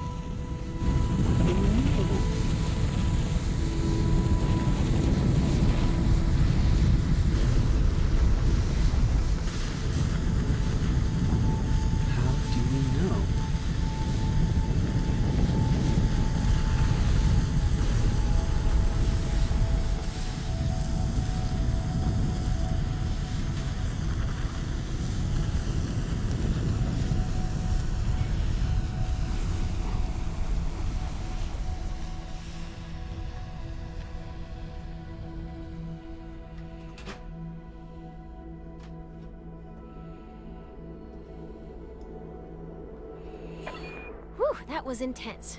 I'd sweat if I had any pores. Now our velocity is low enough to safely deploy the parachute. Go ahead. Let's savor this moment and make sure that our parachute fully deploys. If you want, you can use time warp to savor it quickly.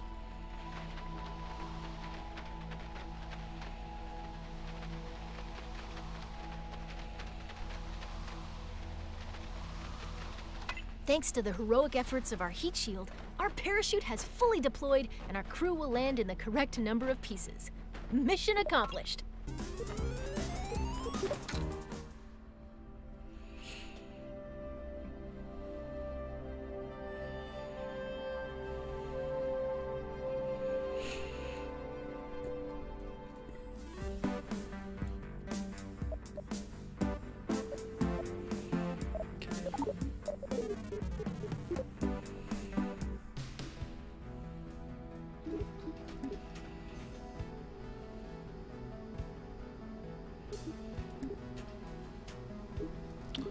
I think I can do those two at the same time.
There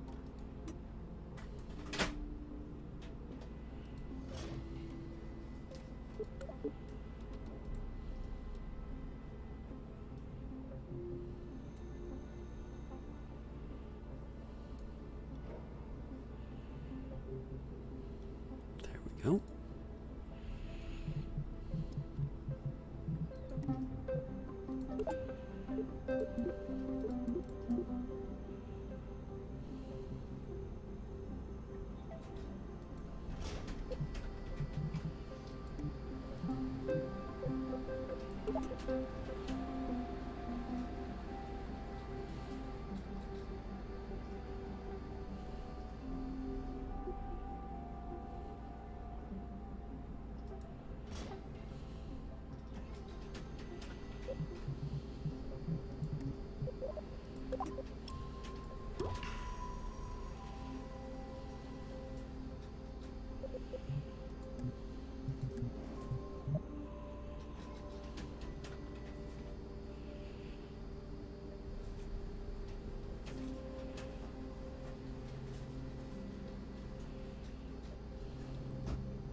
Can your camera see the couch?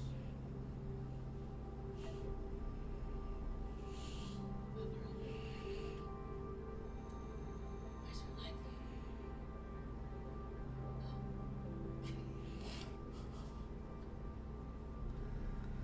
Okay. You silly. Alright, alright. You want people to see?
So many batteries.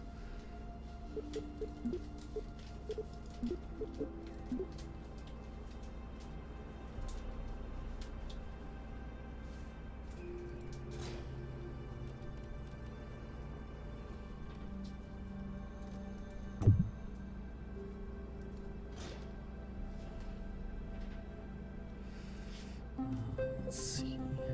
Coupling.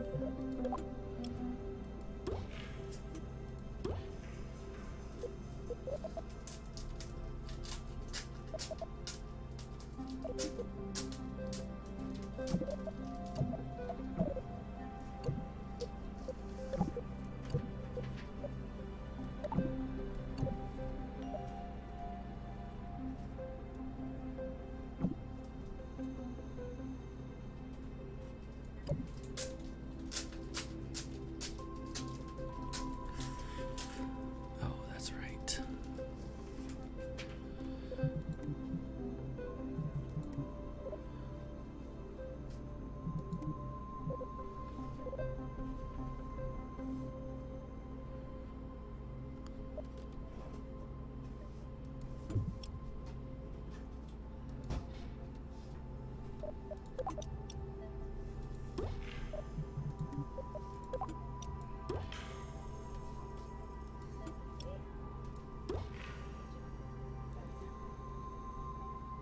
Huh? It's perfect though.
this baby a spin.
Yay.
Okay.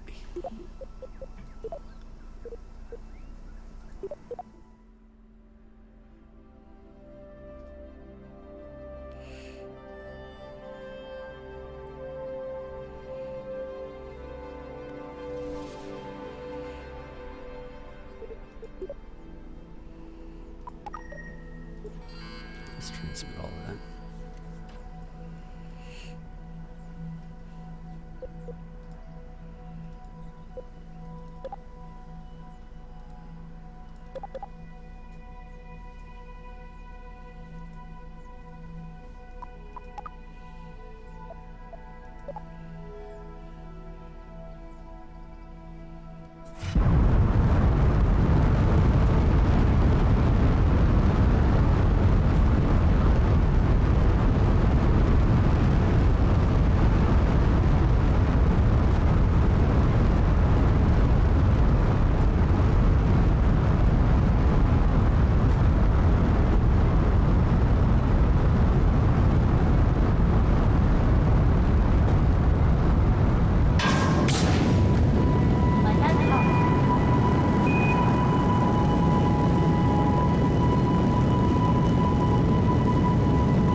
Come on.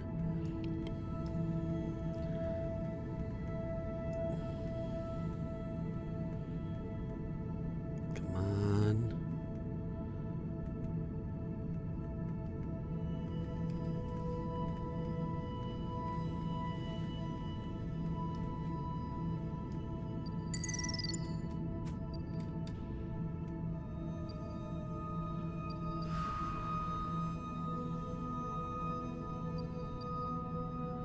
Oh, what?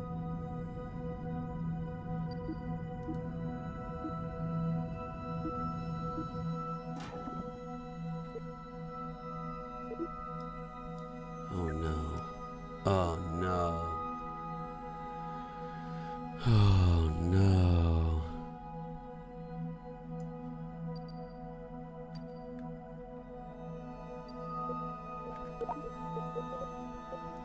Vertivab.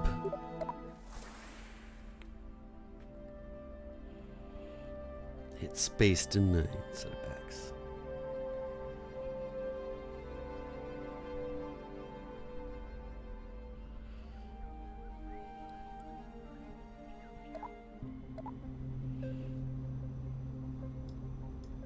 I think I'm gonna need just a little bit more fuel here. There we go.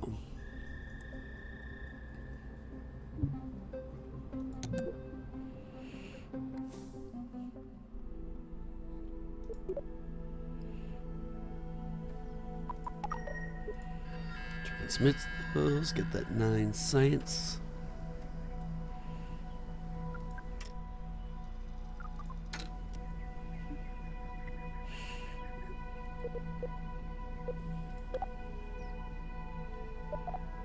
Nope.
Coast up to closer. Wait, should cut power and coast to closer. Yeah, then burn to keep 60. In front of you, burning so low. Right. Yeah, I figured that part out. Thank you, Pickle Rick. I gotta figure out what just happened there.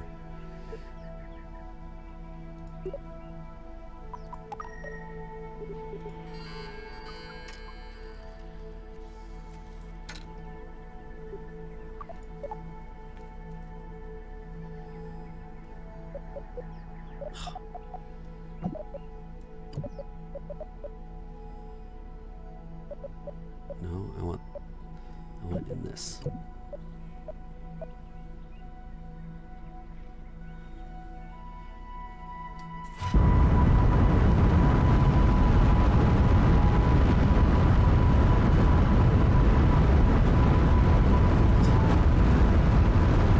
Start a slight turn.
Alright, let's see. Okay.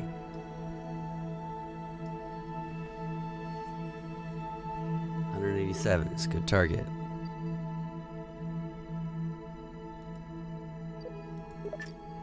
Time warp to that point.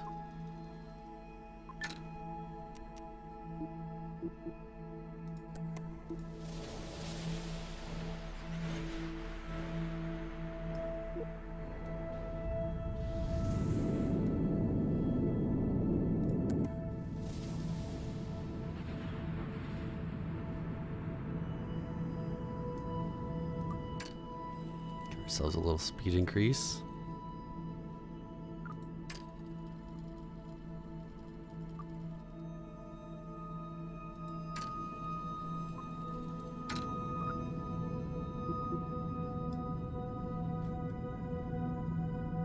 Preparing to cut engines and not decouple them.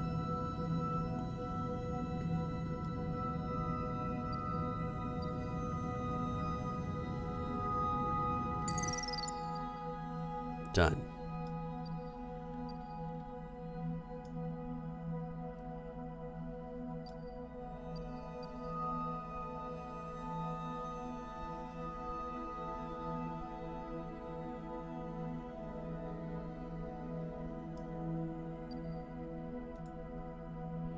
Okay, we're going to downward to that point.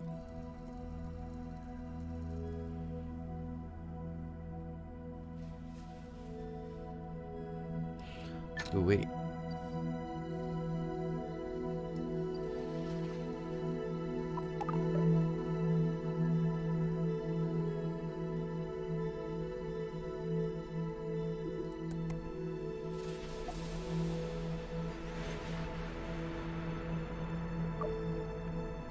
Environmental samples. Ooh.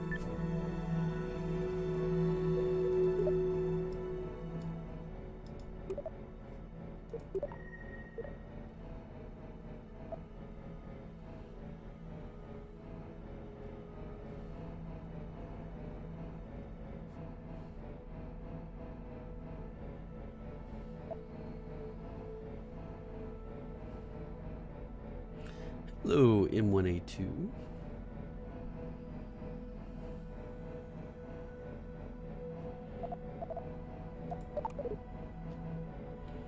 Alright, let's reboard.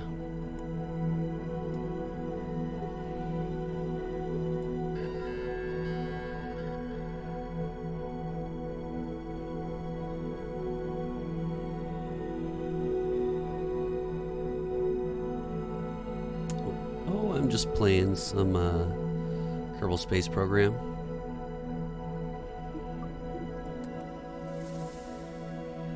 Kerbal Space Program 2.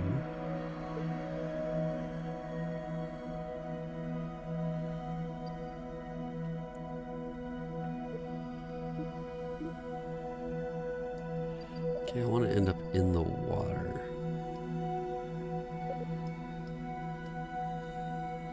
So I'm going to burn retrograde and hope that I have enough fuel.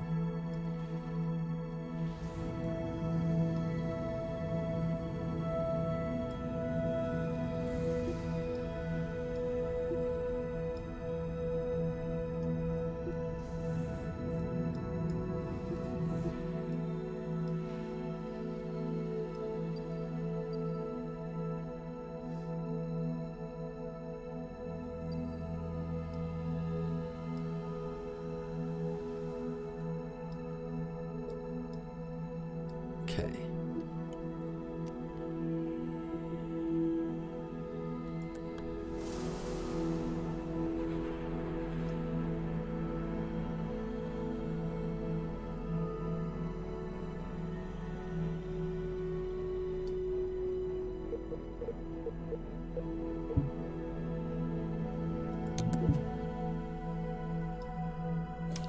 Now, I needed to get this device back, but I didn't have a heat shield, so who knows?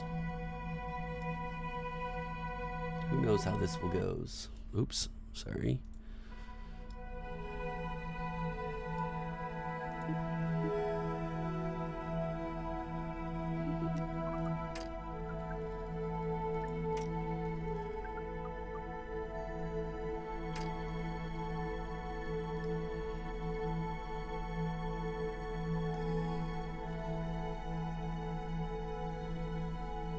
Should I bring my Kerbal out?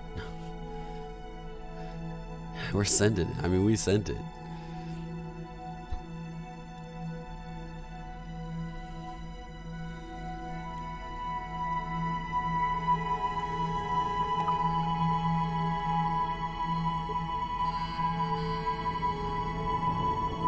Oh, I didn't have my batteries anymore.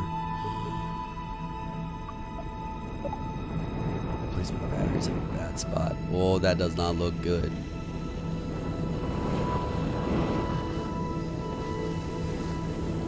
That looks really nice.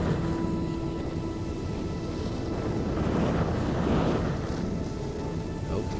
Nope, that is not retrograde. Oh, because I used up all my power.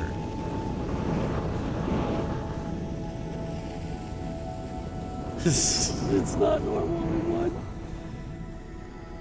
Oh my god, I survived.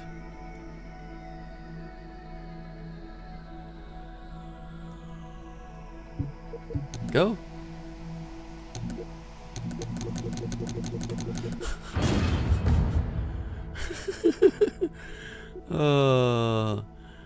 All right. Cool. All right, learned another thing. Completely safe. Yeah. That went well. All right, so let's fix this design a little bit. Batteries.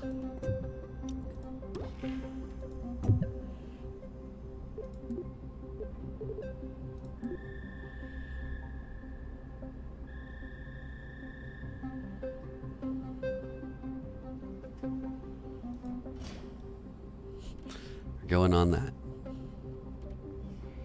I should probably go like, pew. I'm gonna put them right here. Batteries. There we go. Is that the? Is that the door he comes out of? Probably shouldn't put him over the door.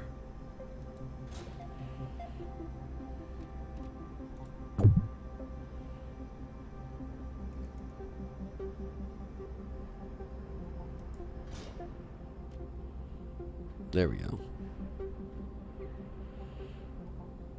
We'll do that. Oh, my antenna.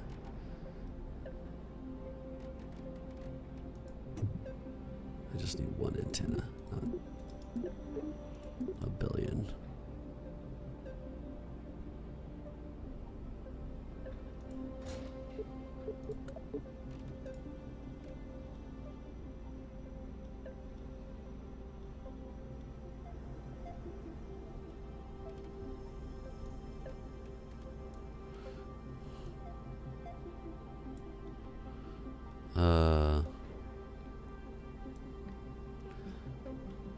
That looks okay to everyone, right?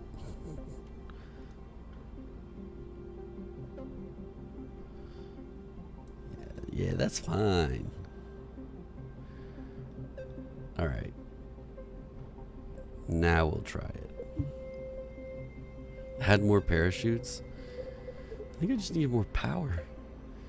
Need my batteries.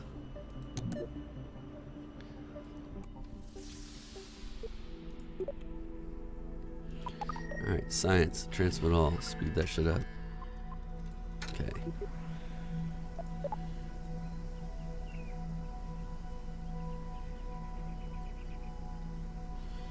Right. This engine keeps getting put in the wrong spot.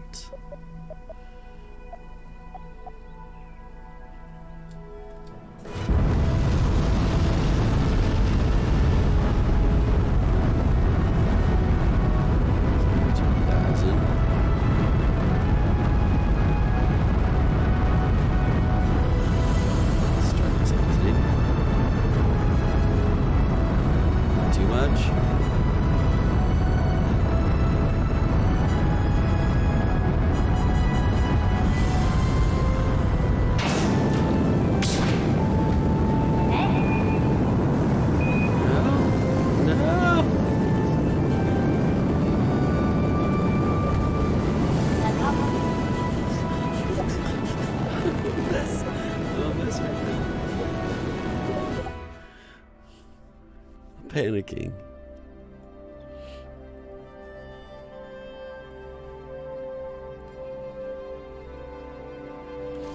That was rough.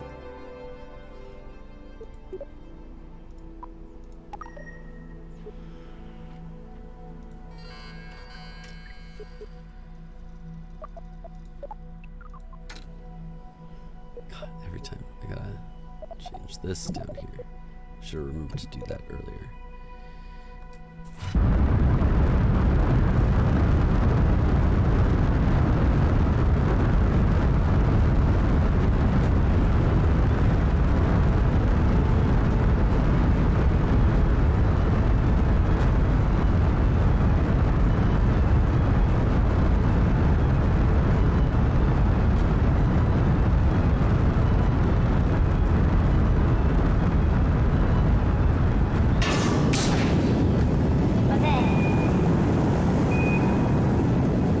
What is happening there?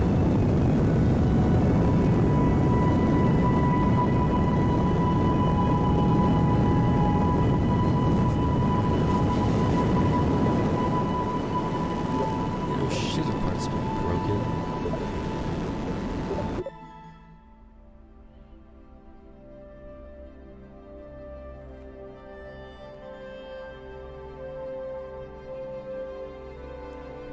Yeah, you're probably right.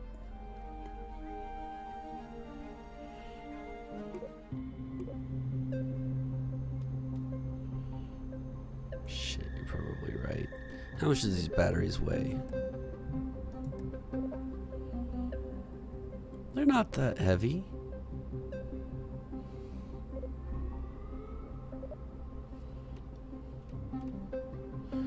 They must be creating some sort of drag, though. Like weird drag. I wonder if I just do 2 batteries.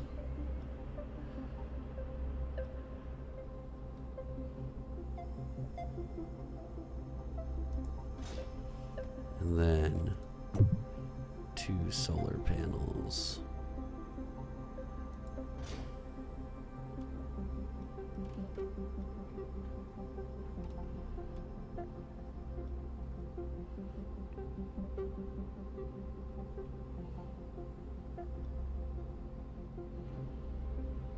There. And then put this down here so I don't have to worry about it.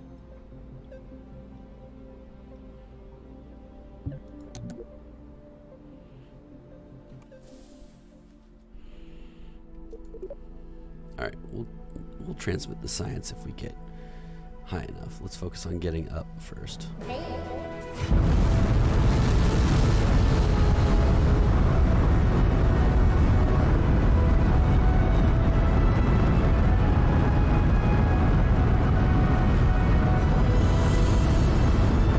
Starting.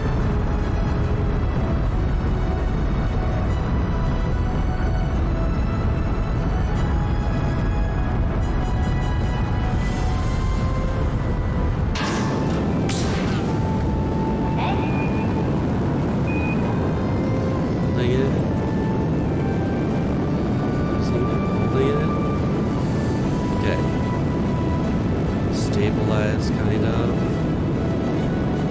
Alright, we did it. Doing it.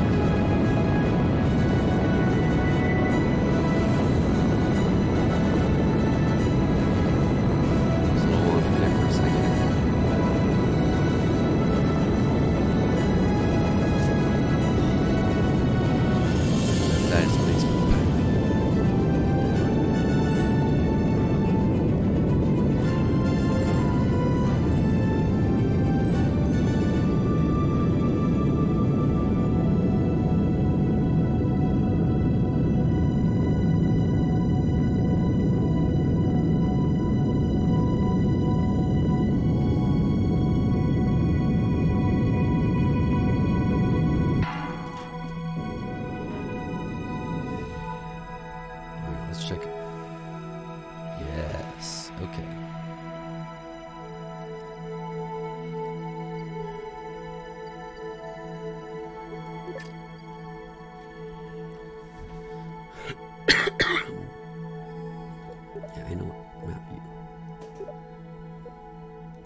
Oops.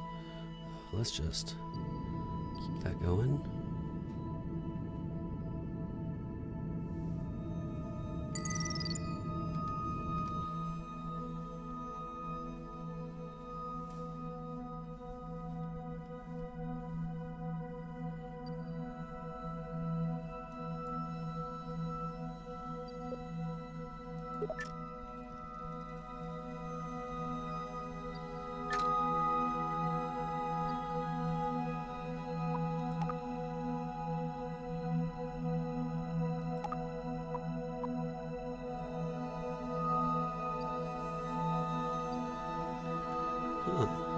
Why can I not? So the goal of this mission is to get an orbit between 70 and 300 kilometers. And then land in the water. I'm going to burn retrograde now. So 70. Oh, shit.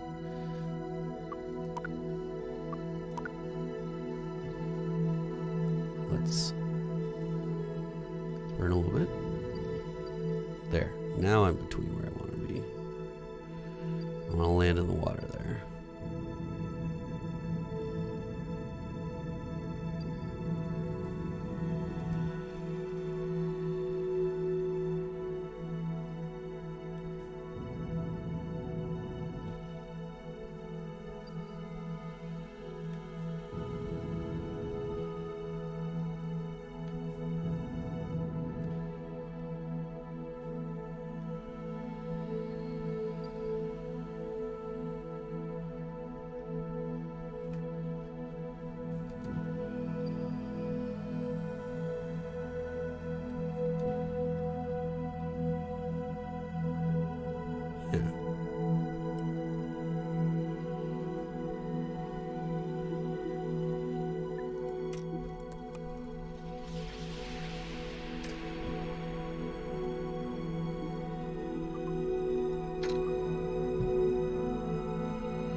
Here he goes.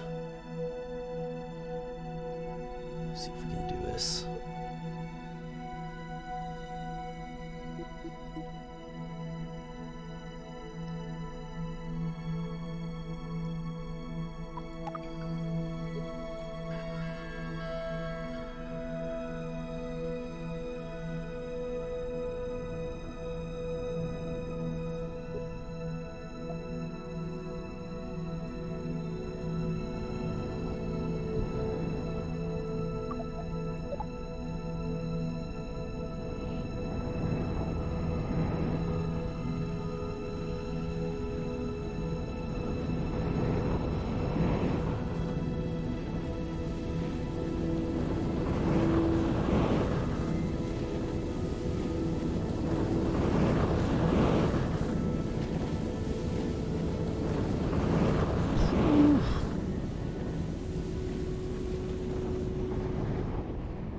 All right.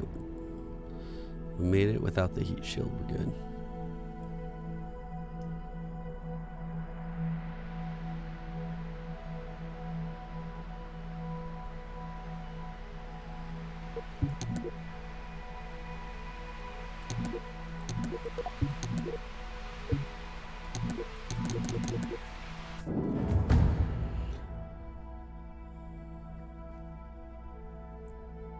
Why won't the parachute deploy?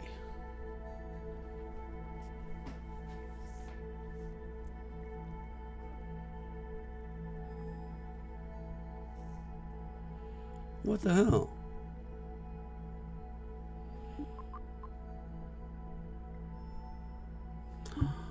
Could it not deploy because I was fast forwarding? I think that's it.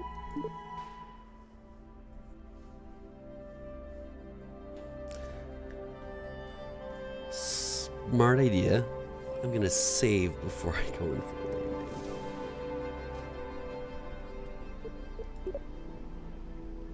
Yeah? Alright. Let's try that.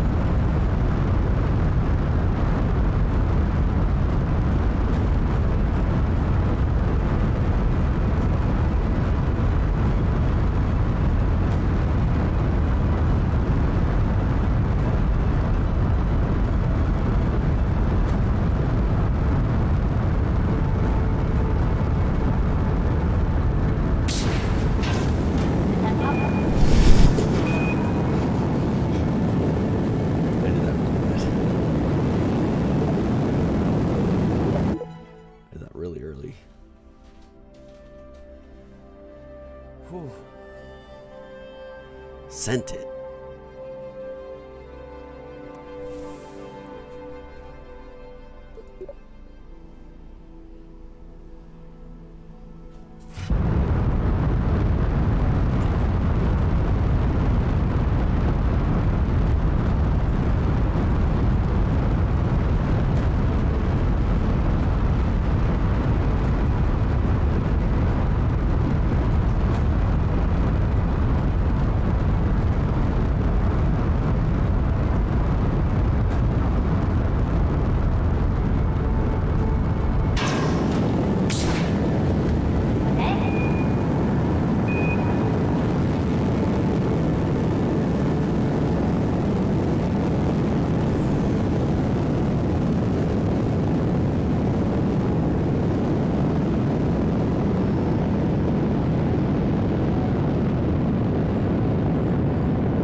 Okay.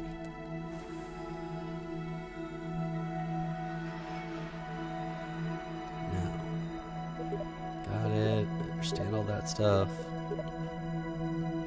Cool. You know what? Let's do our EVA while we're up here.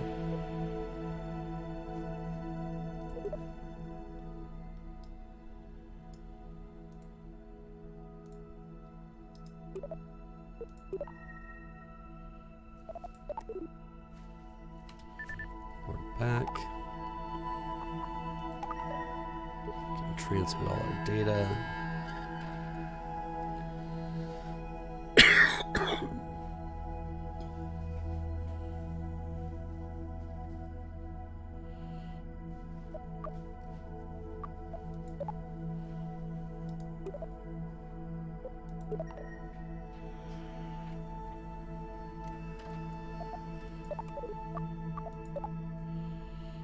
All right, then.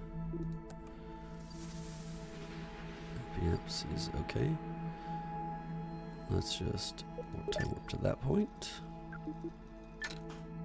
Lock on to our prograde and full speed. It's looking beautiful. If only that rocket was to wipe France off the map. Oh, France.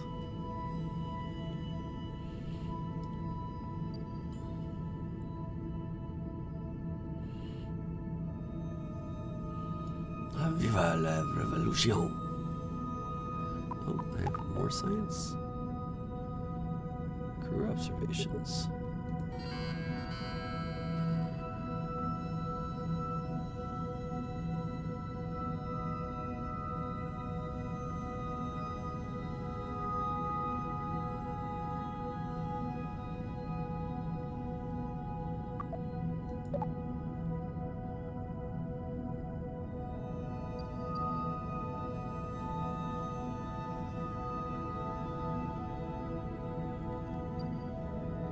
Empty cut engines. And cut.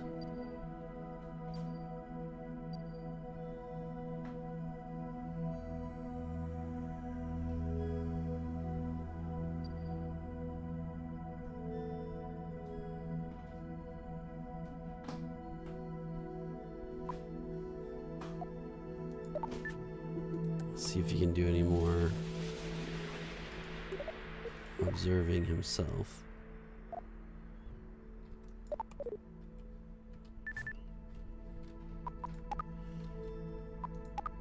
I guess nothing to do, nothing to transmit. All right. Nope, nope, nope, actually.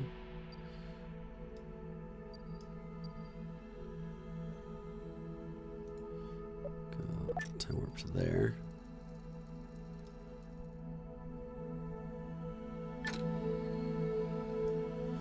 Actually, I want a time warp. Yeah, to about there. Maybe just a little further.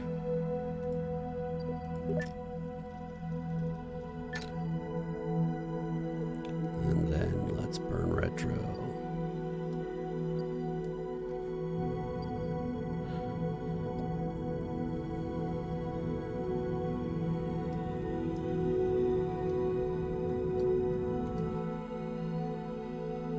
Let's burn pro a little bit. Oh, stop. Shit. I just sent myself. Oh my god. I hit the wrong button. I hit the wrong button. Now I'm stuck in orbit forever.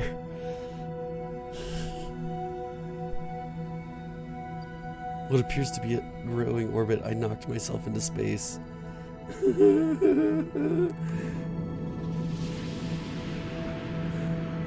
So what happened was I ejected that while it was still burning directly behind me. So it's just pushed me forever.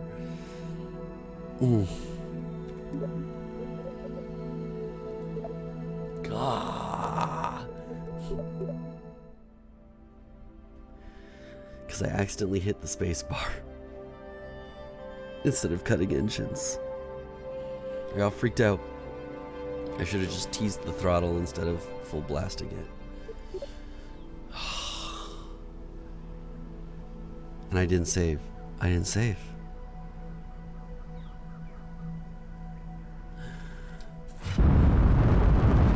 Here we go. We're learning lessons.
Let's get all of this mumbo jumbo out of the way.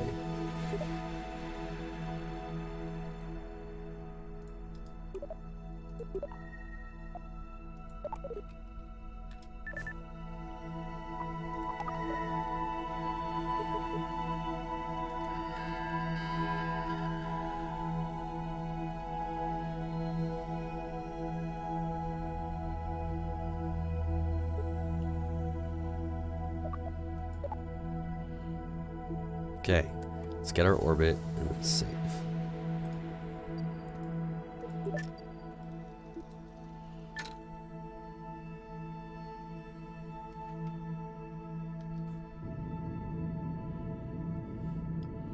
Hey, Game Kicker, how's it going?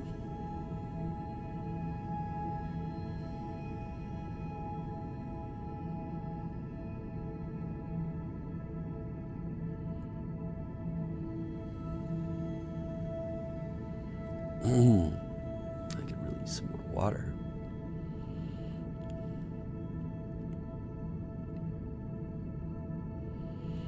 I'm just trying to do this orbit mission. Man, am I just making all sorts of flubs, man.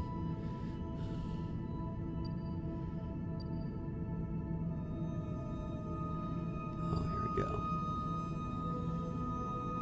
Oh, wow, it's early for you. It's getting late for me. Alright. Here we are. Nope. Okay. I almost pressed spacebar. Man. Whew, that was close. Alright. We are in orbit. Sandwich. Save. Save. Okay. We can just come back to this instead of having to launch again. Oh. Let's quickly do some science.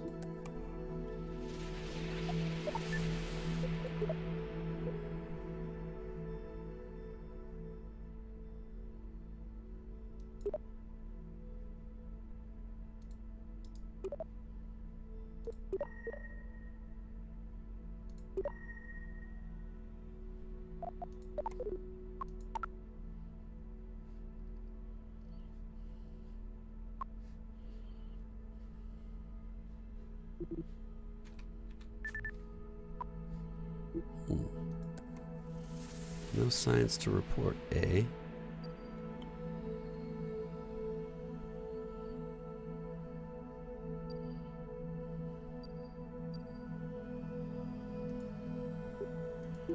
Just time warp to there real quick.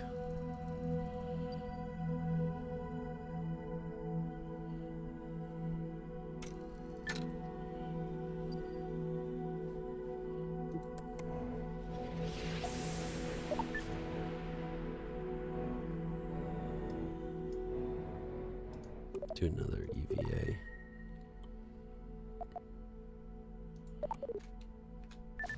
Board. Let's transmit 108 points of data. Science.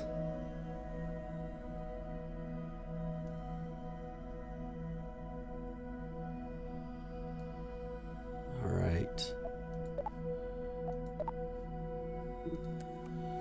Now, to try to land in this body of water,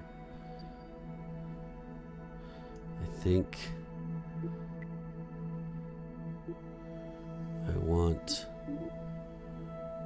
to get back to about here.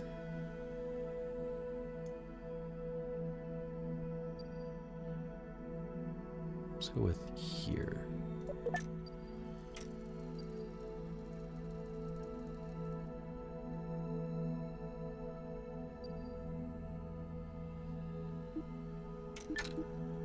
And then we'll turn about face.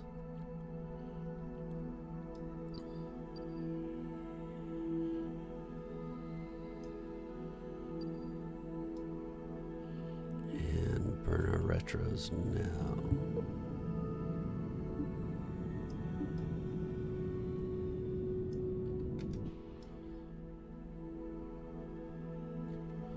Alright, then just a little bit more. Tease those engines. There we go. It's 10 p.m. my time. Game Kicker.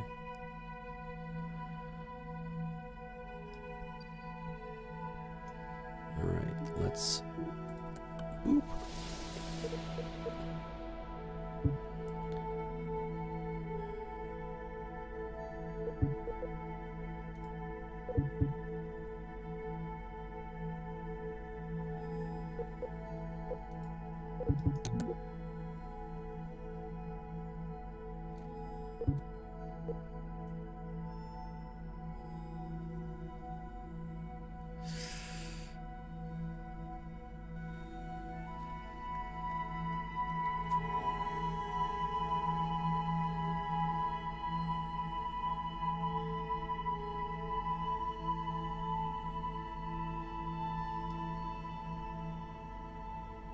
Alright. Let's watch this take place. Oh, stay retro, stay retro. 11 hours difference. Yeah. It's crazy.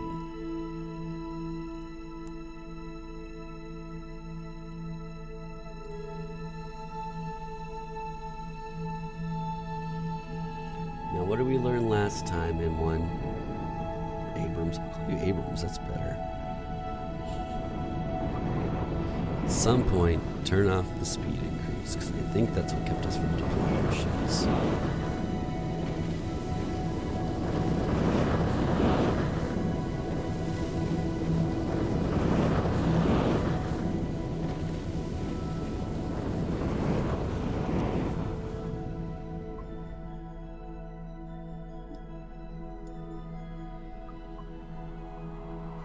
This doesn't look like ocean.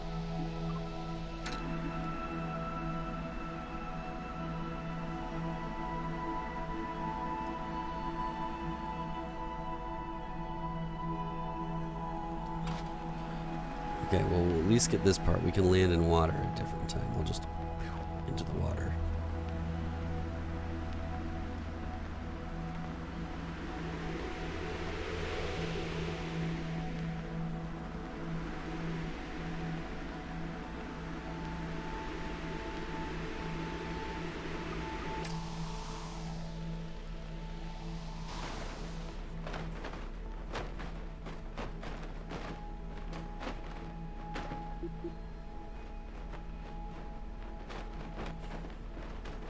Don't let the bed bugs bite you. Good night.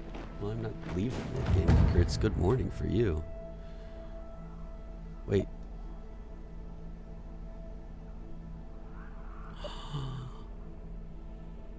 I don't think our science thing survived that time.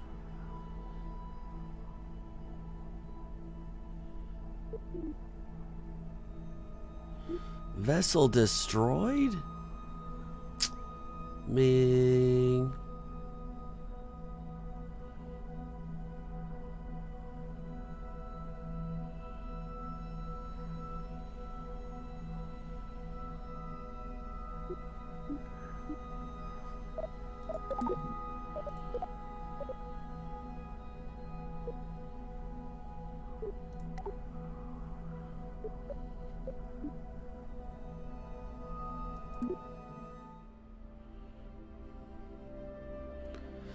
Let's load back to this where we were in orbit.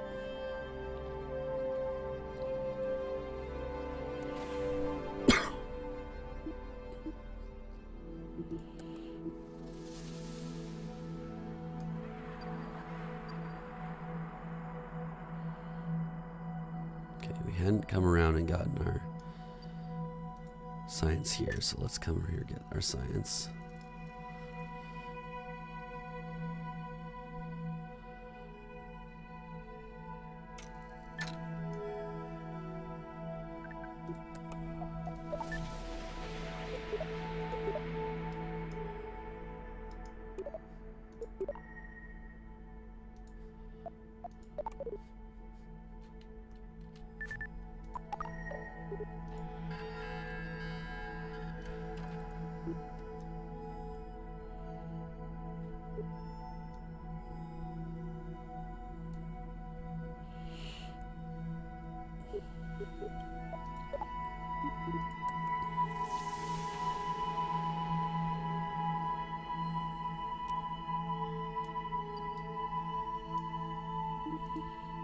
What if we just try burning retro from here?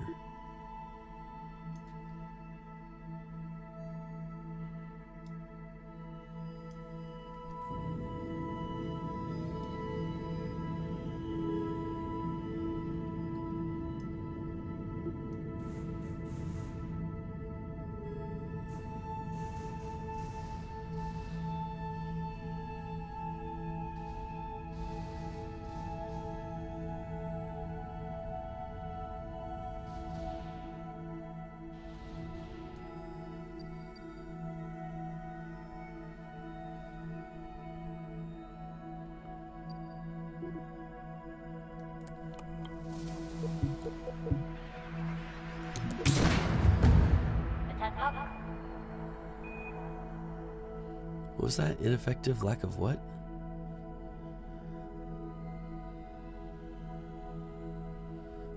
See if I can read it on stream.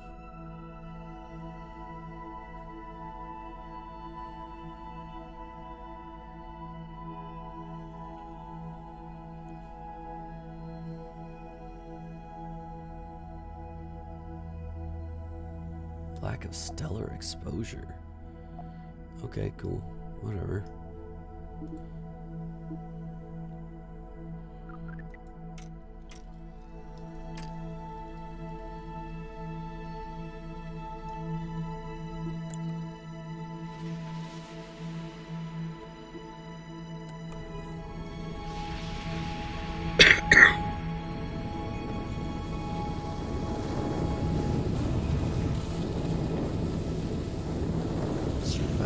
Science module.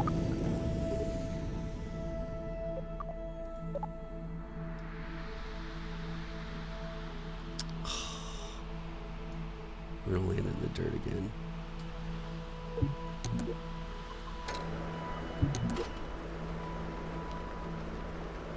Okay. I figured it out.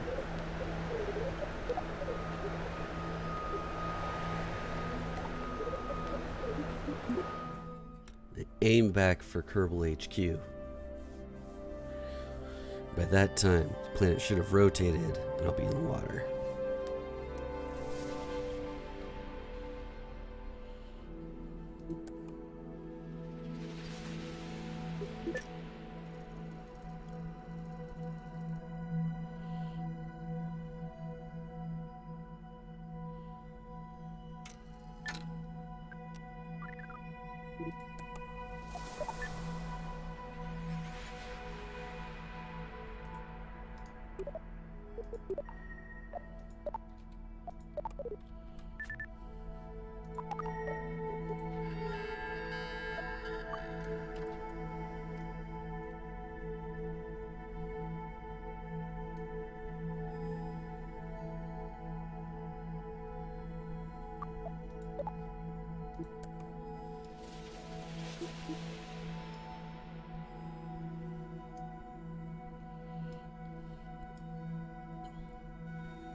Is that land? Is it too close to land? Hit land. Oh no, I'm gonna hit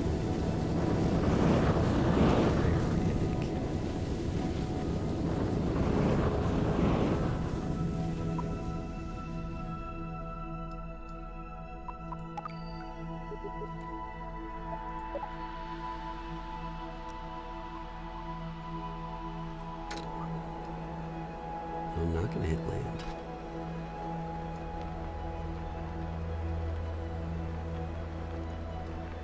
I mean, who can tell? It's super dark.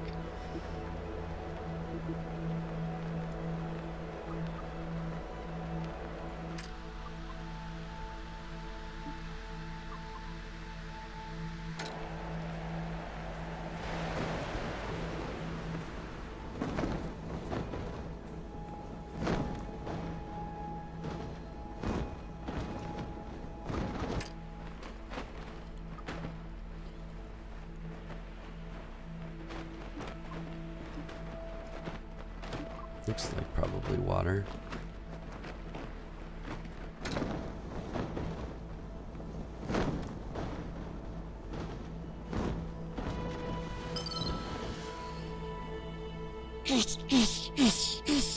Oh.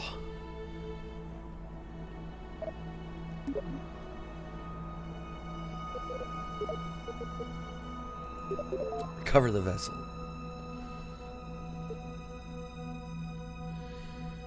Oh, I made that look easy.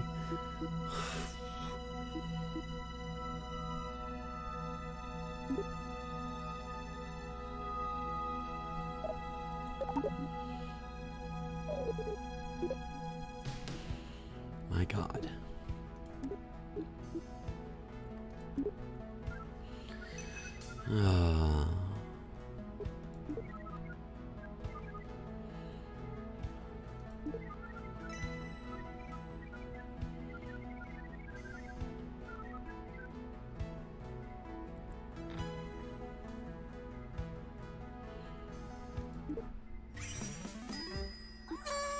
Thanks, science.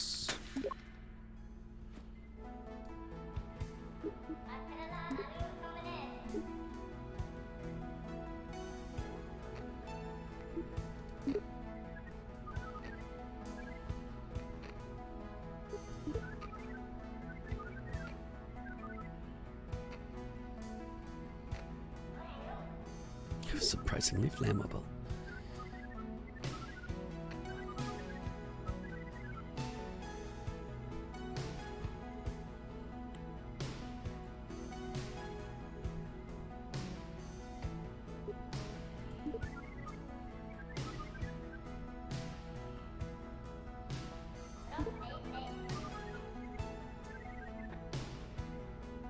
The moon.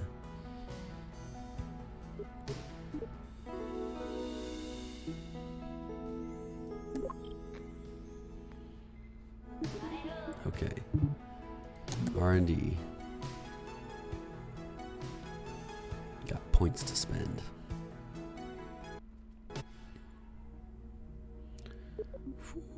Ooh, 366. Let's get the reaction control system.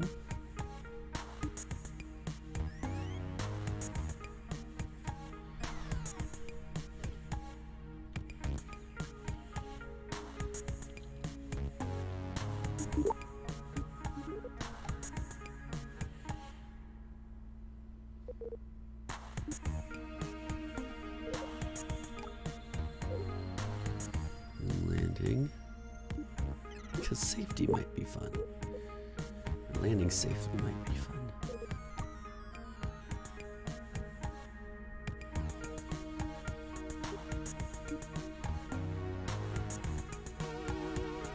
Ooh, ladders, yes.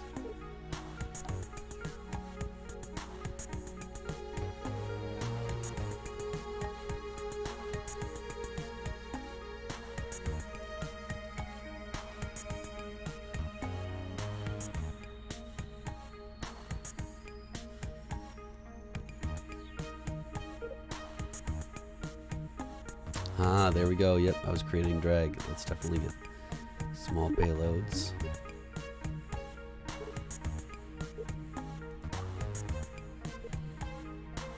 Large solar panel would be nice. And a rechargeable battery.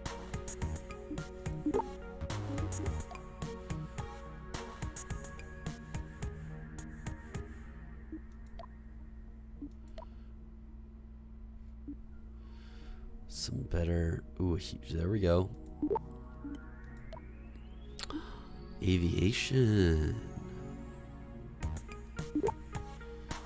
Let's read that.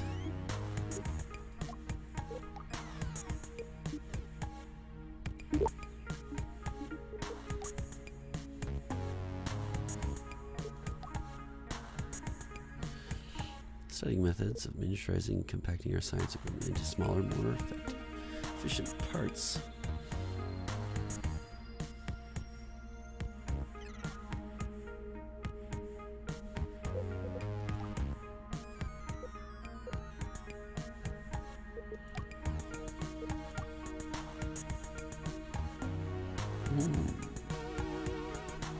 Should I try to make a long-range probe?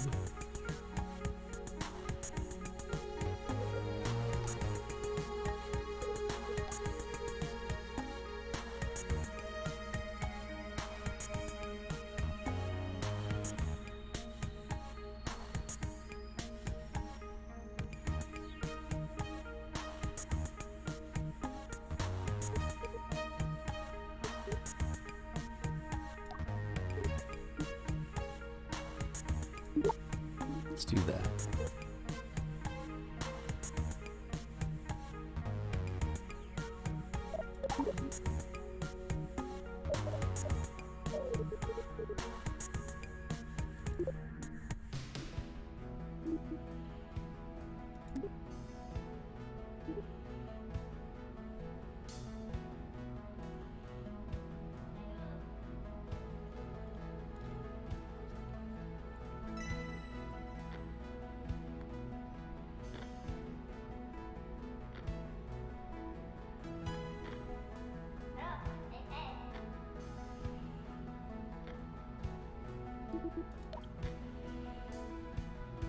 Okay, I can do that easily.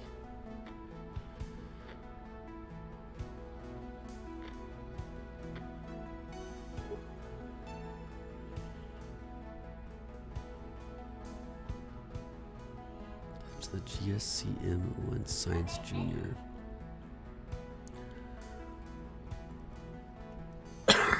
Okay,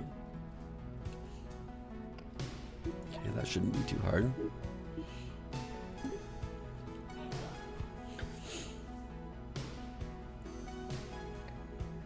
Oh, man.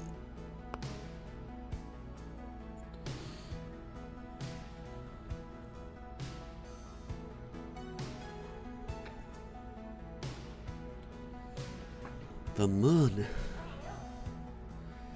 They sending it there already. Because I don't necessarily know how to get back from the moon. I don't want to leave some guys stuck there.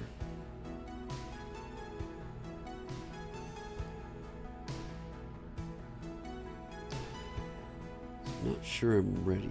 Let's see what the R&D center again has.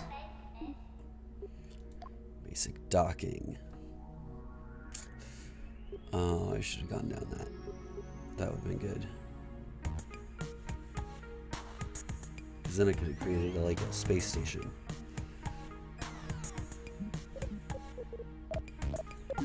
Well, let's go earn some stuff.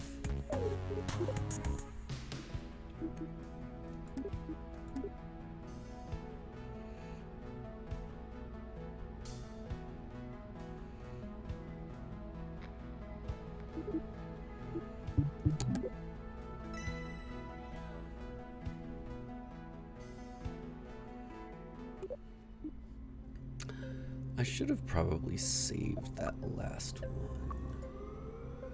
Oh, hey look, it saved it for me.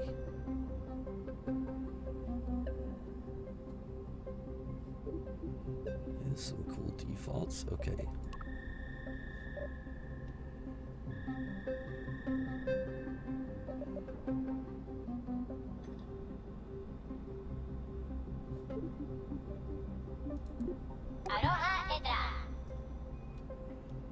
That doesn't look like what I had.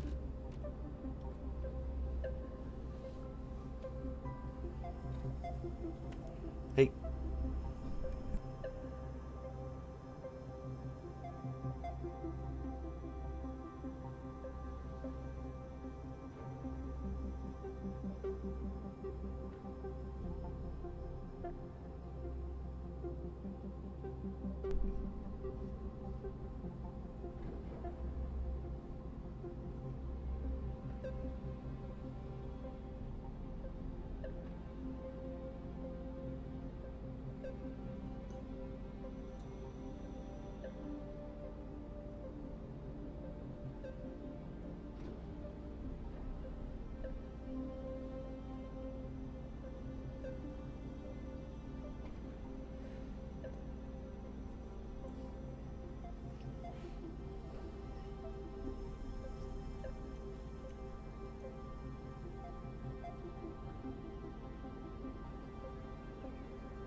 Okay, well, how did I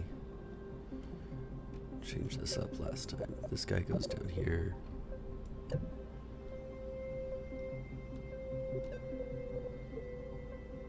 Oh, yeah. Let's just...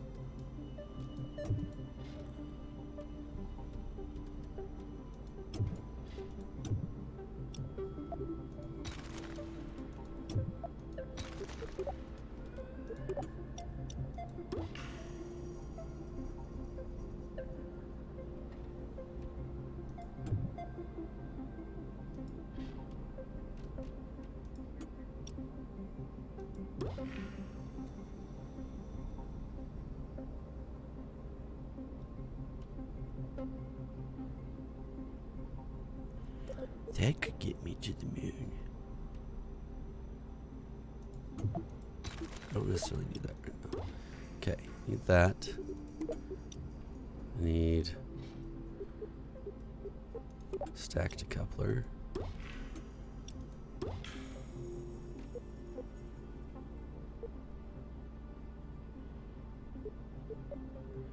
Then another one of these.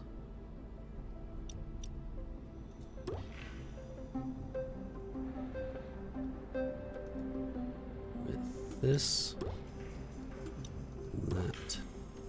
But I have more things now, right?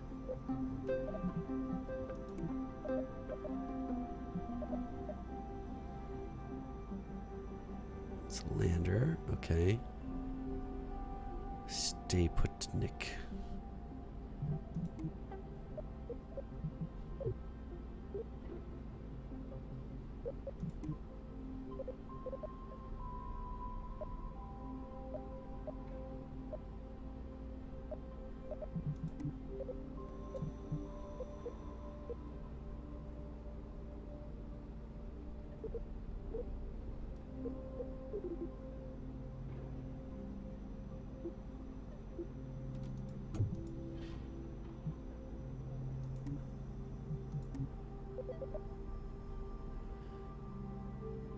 Cockle shell?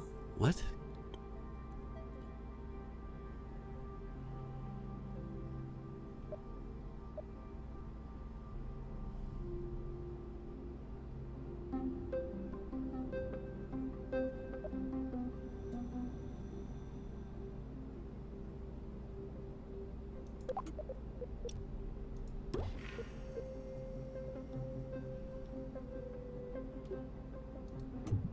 What does that do?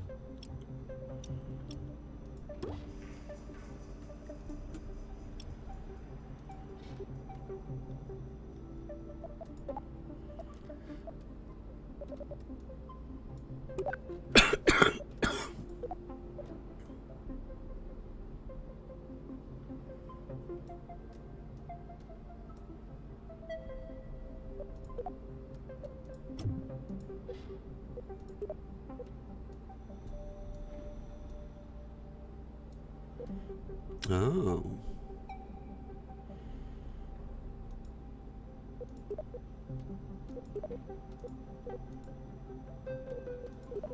I can't. Okay.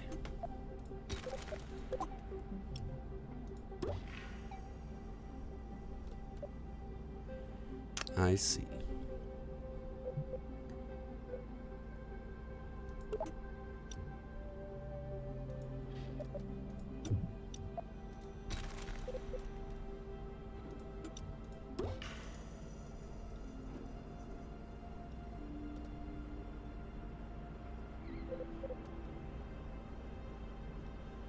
So I could essentially put,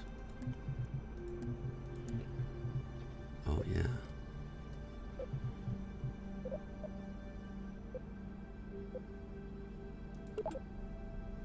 Not that.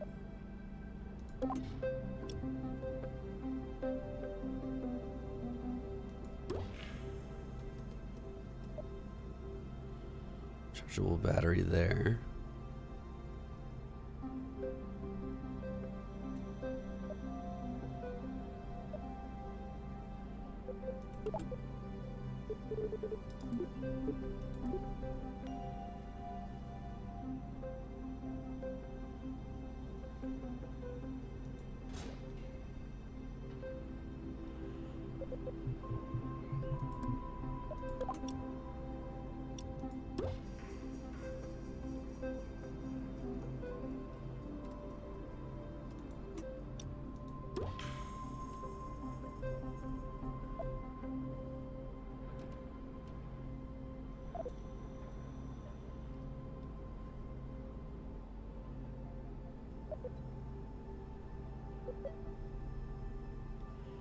Where's my antenna?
Okay.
Something tells me that thing's not meant for space.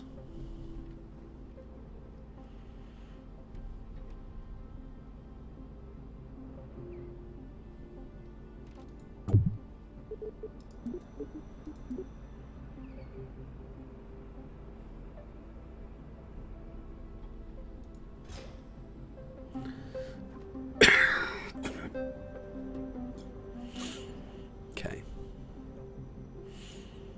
Now how do I... Oh, here we go.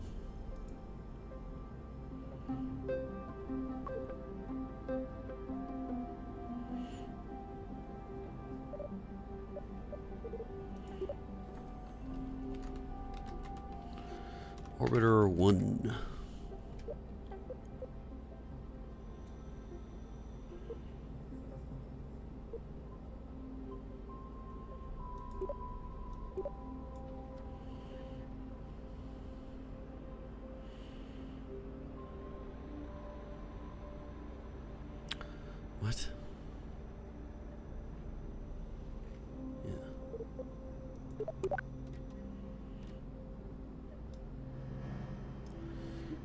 Let's try looking at this.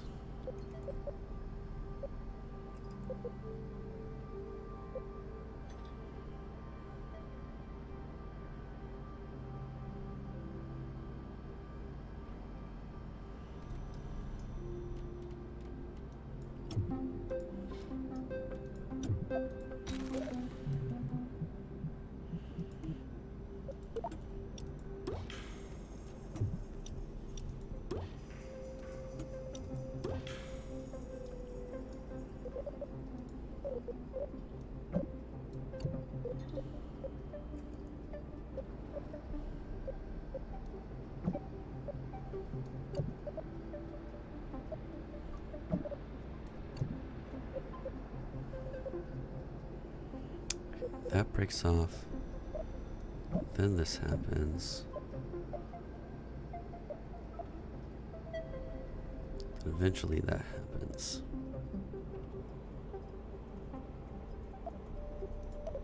Okay. I think I want a better parachute.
What is this even?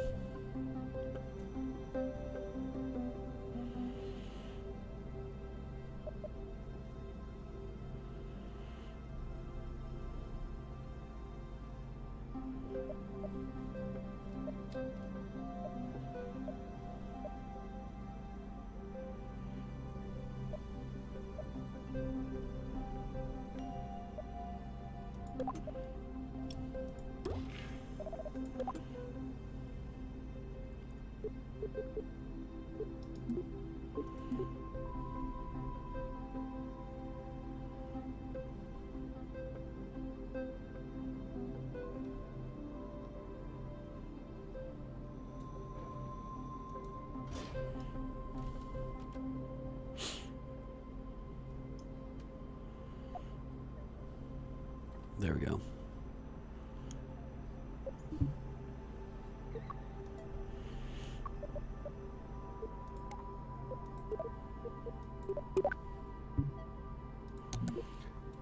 All right, let's give this a try.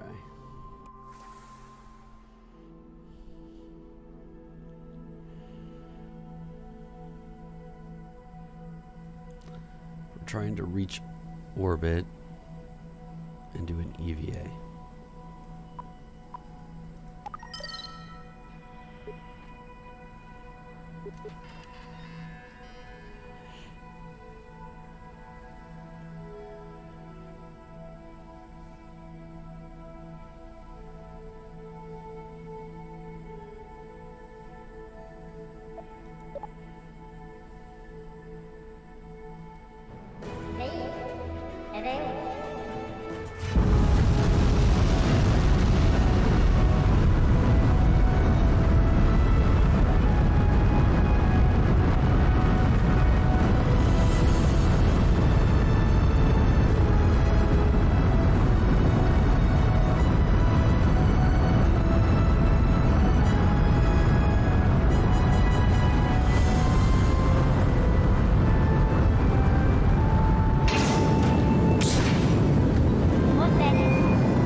can't do it. Oh, one of the parachutes is creating an obstacle. Okay. Hold up.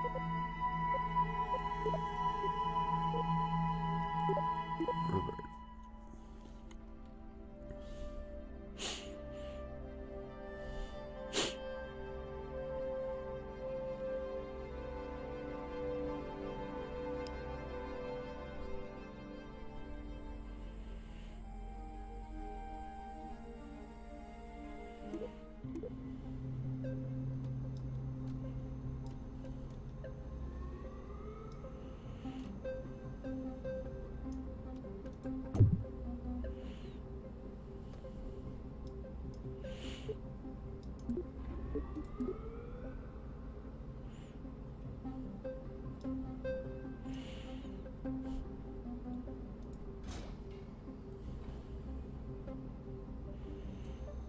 Let's hope that that doesn't create an obstacle.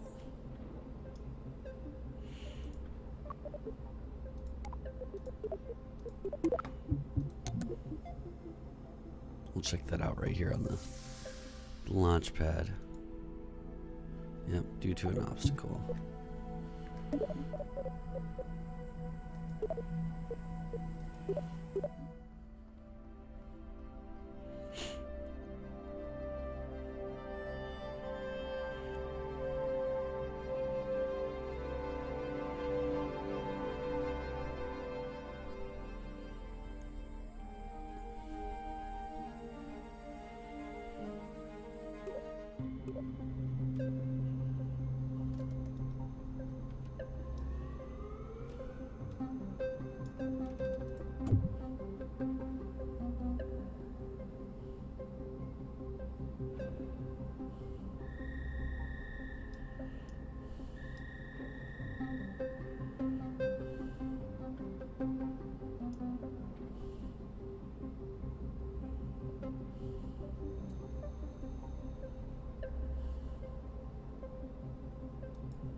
I don't see this going well, but okay.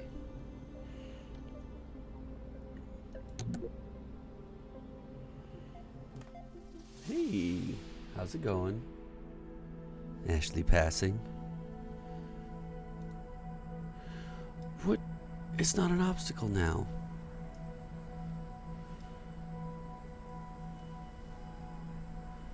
Am I just mistaken on where the door is?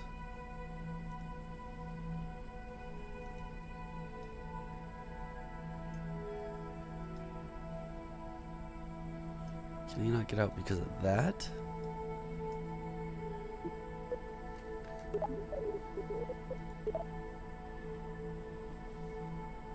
I'm playing some Kerbal Space Station. Space Program 2. The second one. The new one.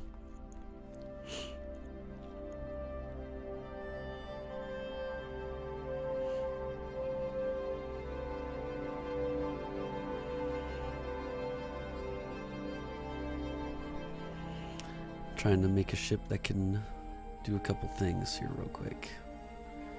Get me some of that sweet, sweet science.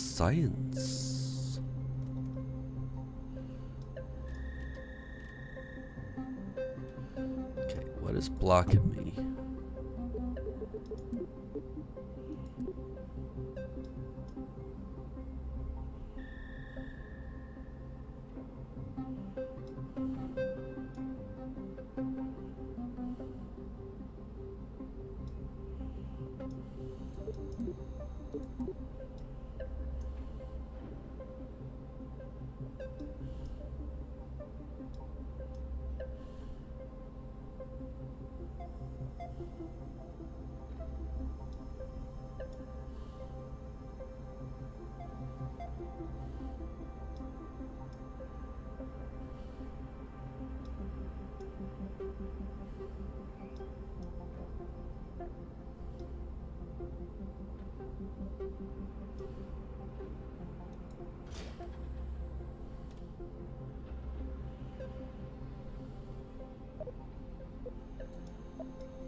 Where am I going?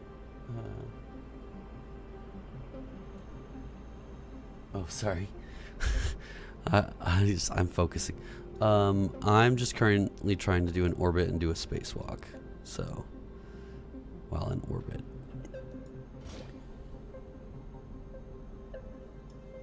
And then land with everything. Do some research, get some science. So, yeah.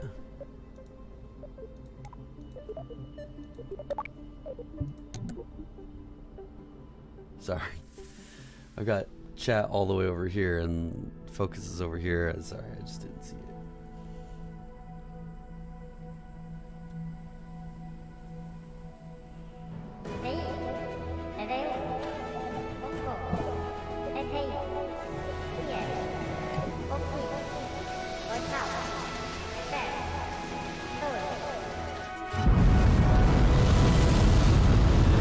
Last minute.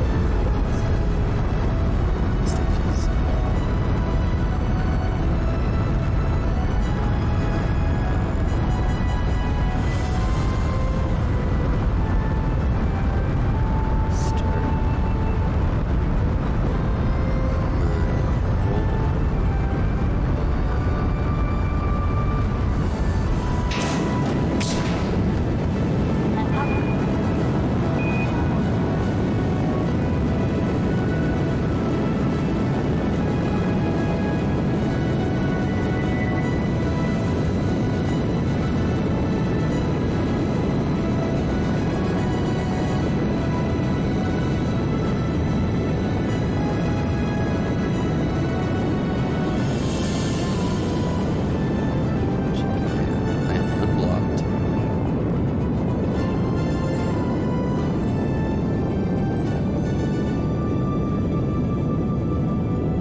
Fast travel to that point.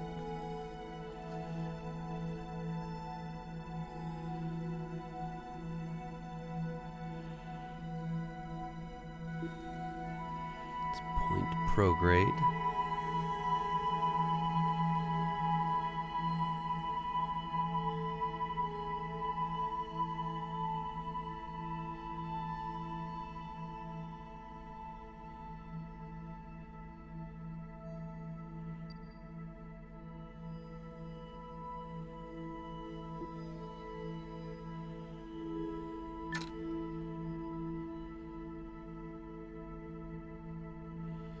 Then let's burn.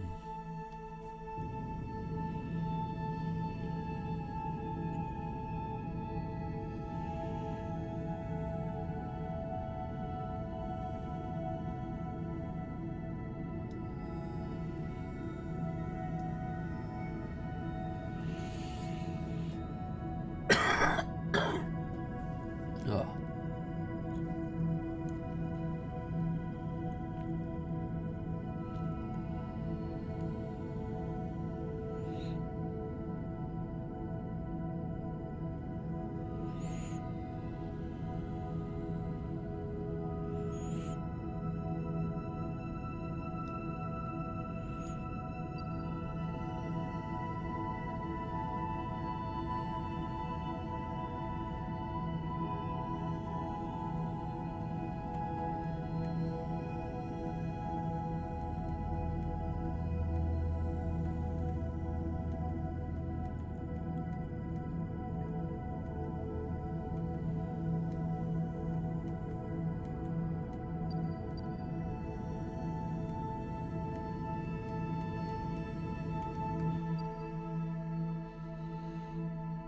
Okay. Now we're in orbit.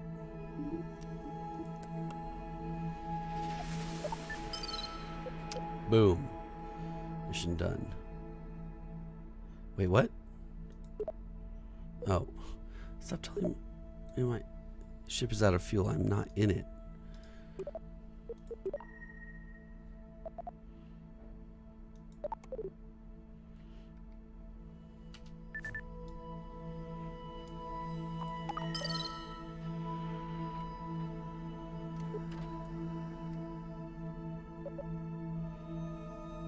Let's see. I don't have any data to submit.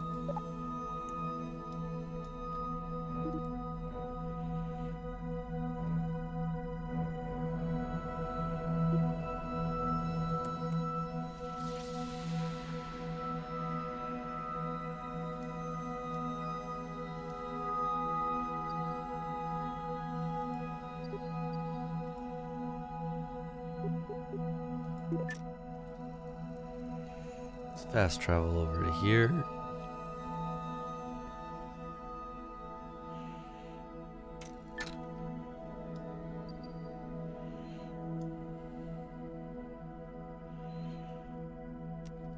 And we'll do a burn to come in.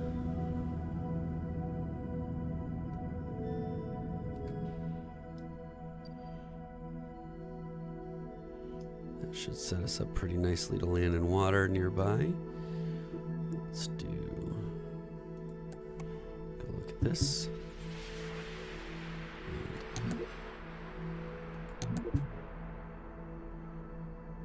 All right. There's our heat shield. Let's go.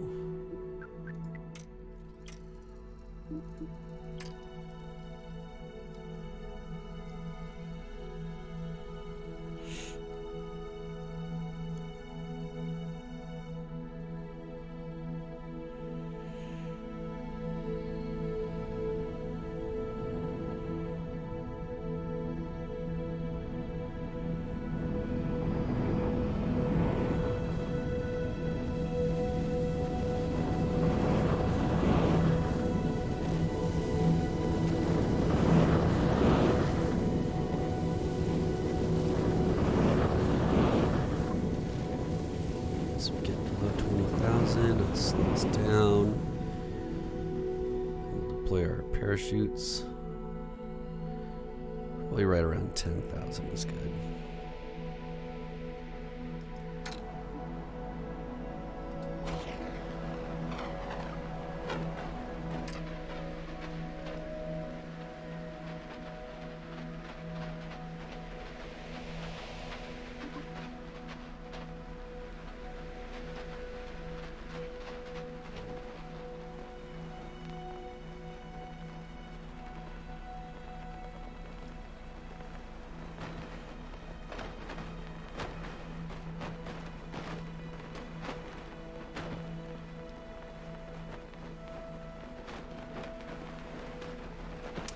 Nice water landing, nice and soft.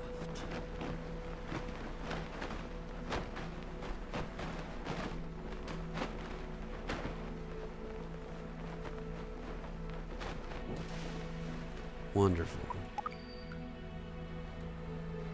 What did it say?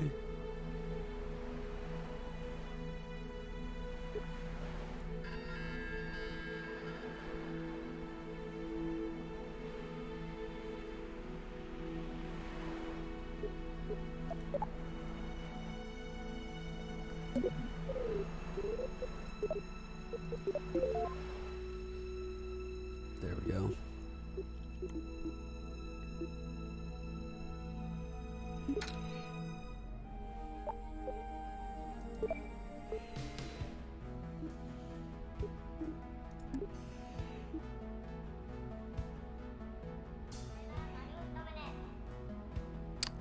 Oh, okay.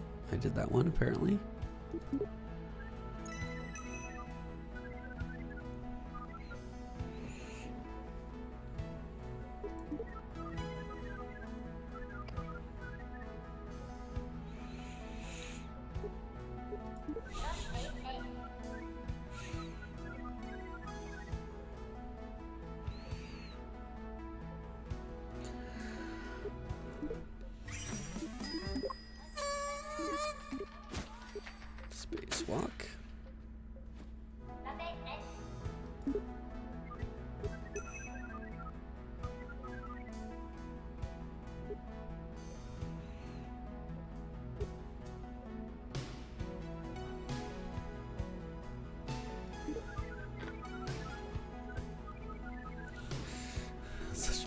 recklessness.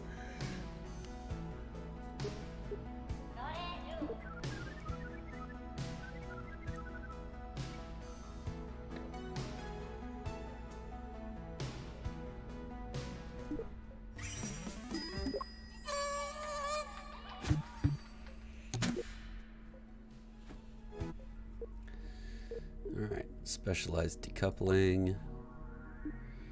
Check. Basic docking. Check. And I'm all set to make a space station in orbit.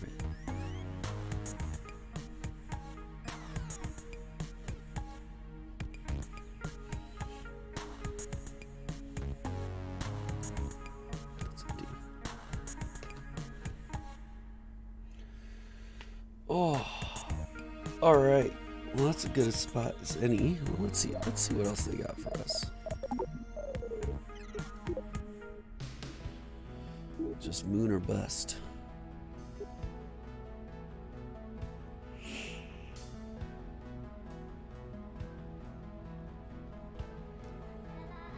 See, I could create like space station fuel depot. Obviously, I don't need that to go to the moon. But maybe to go to the moon and back.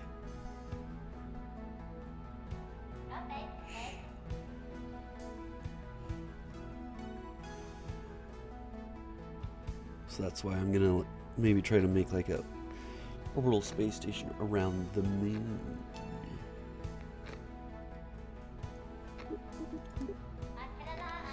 Sections in orbit around the moon with let's track this.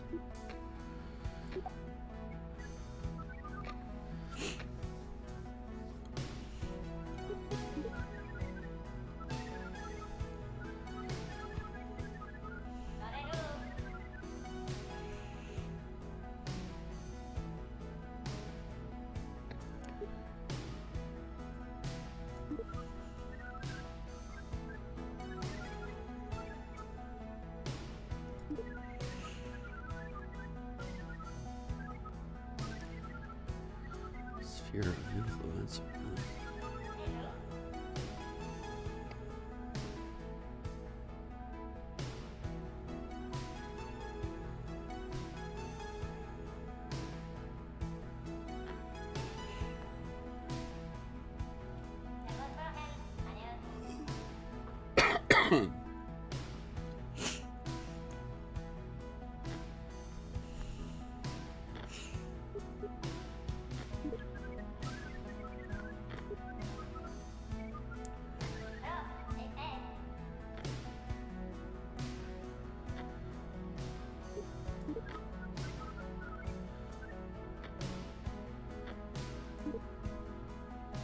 Okay.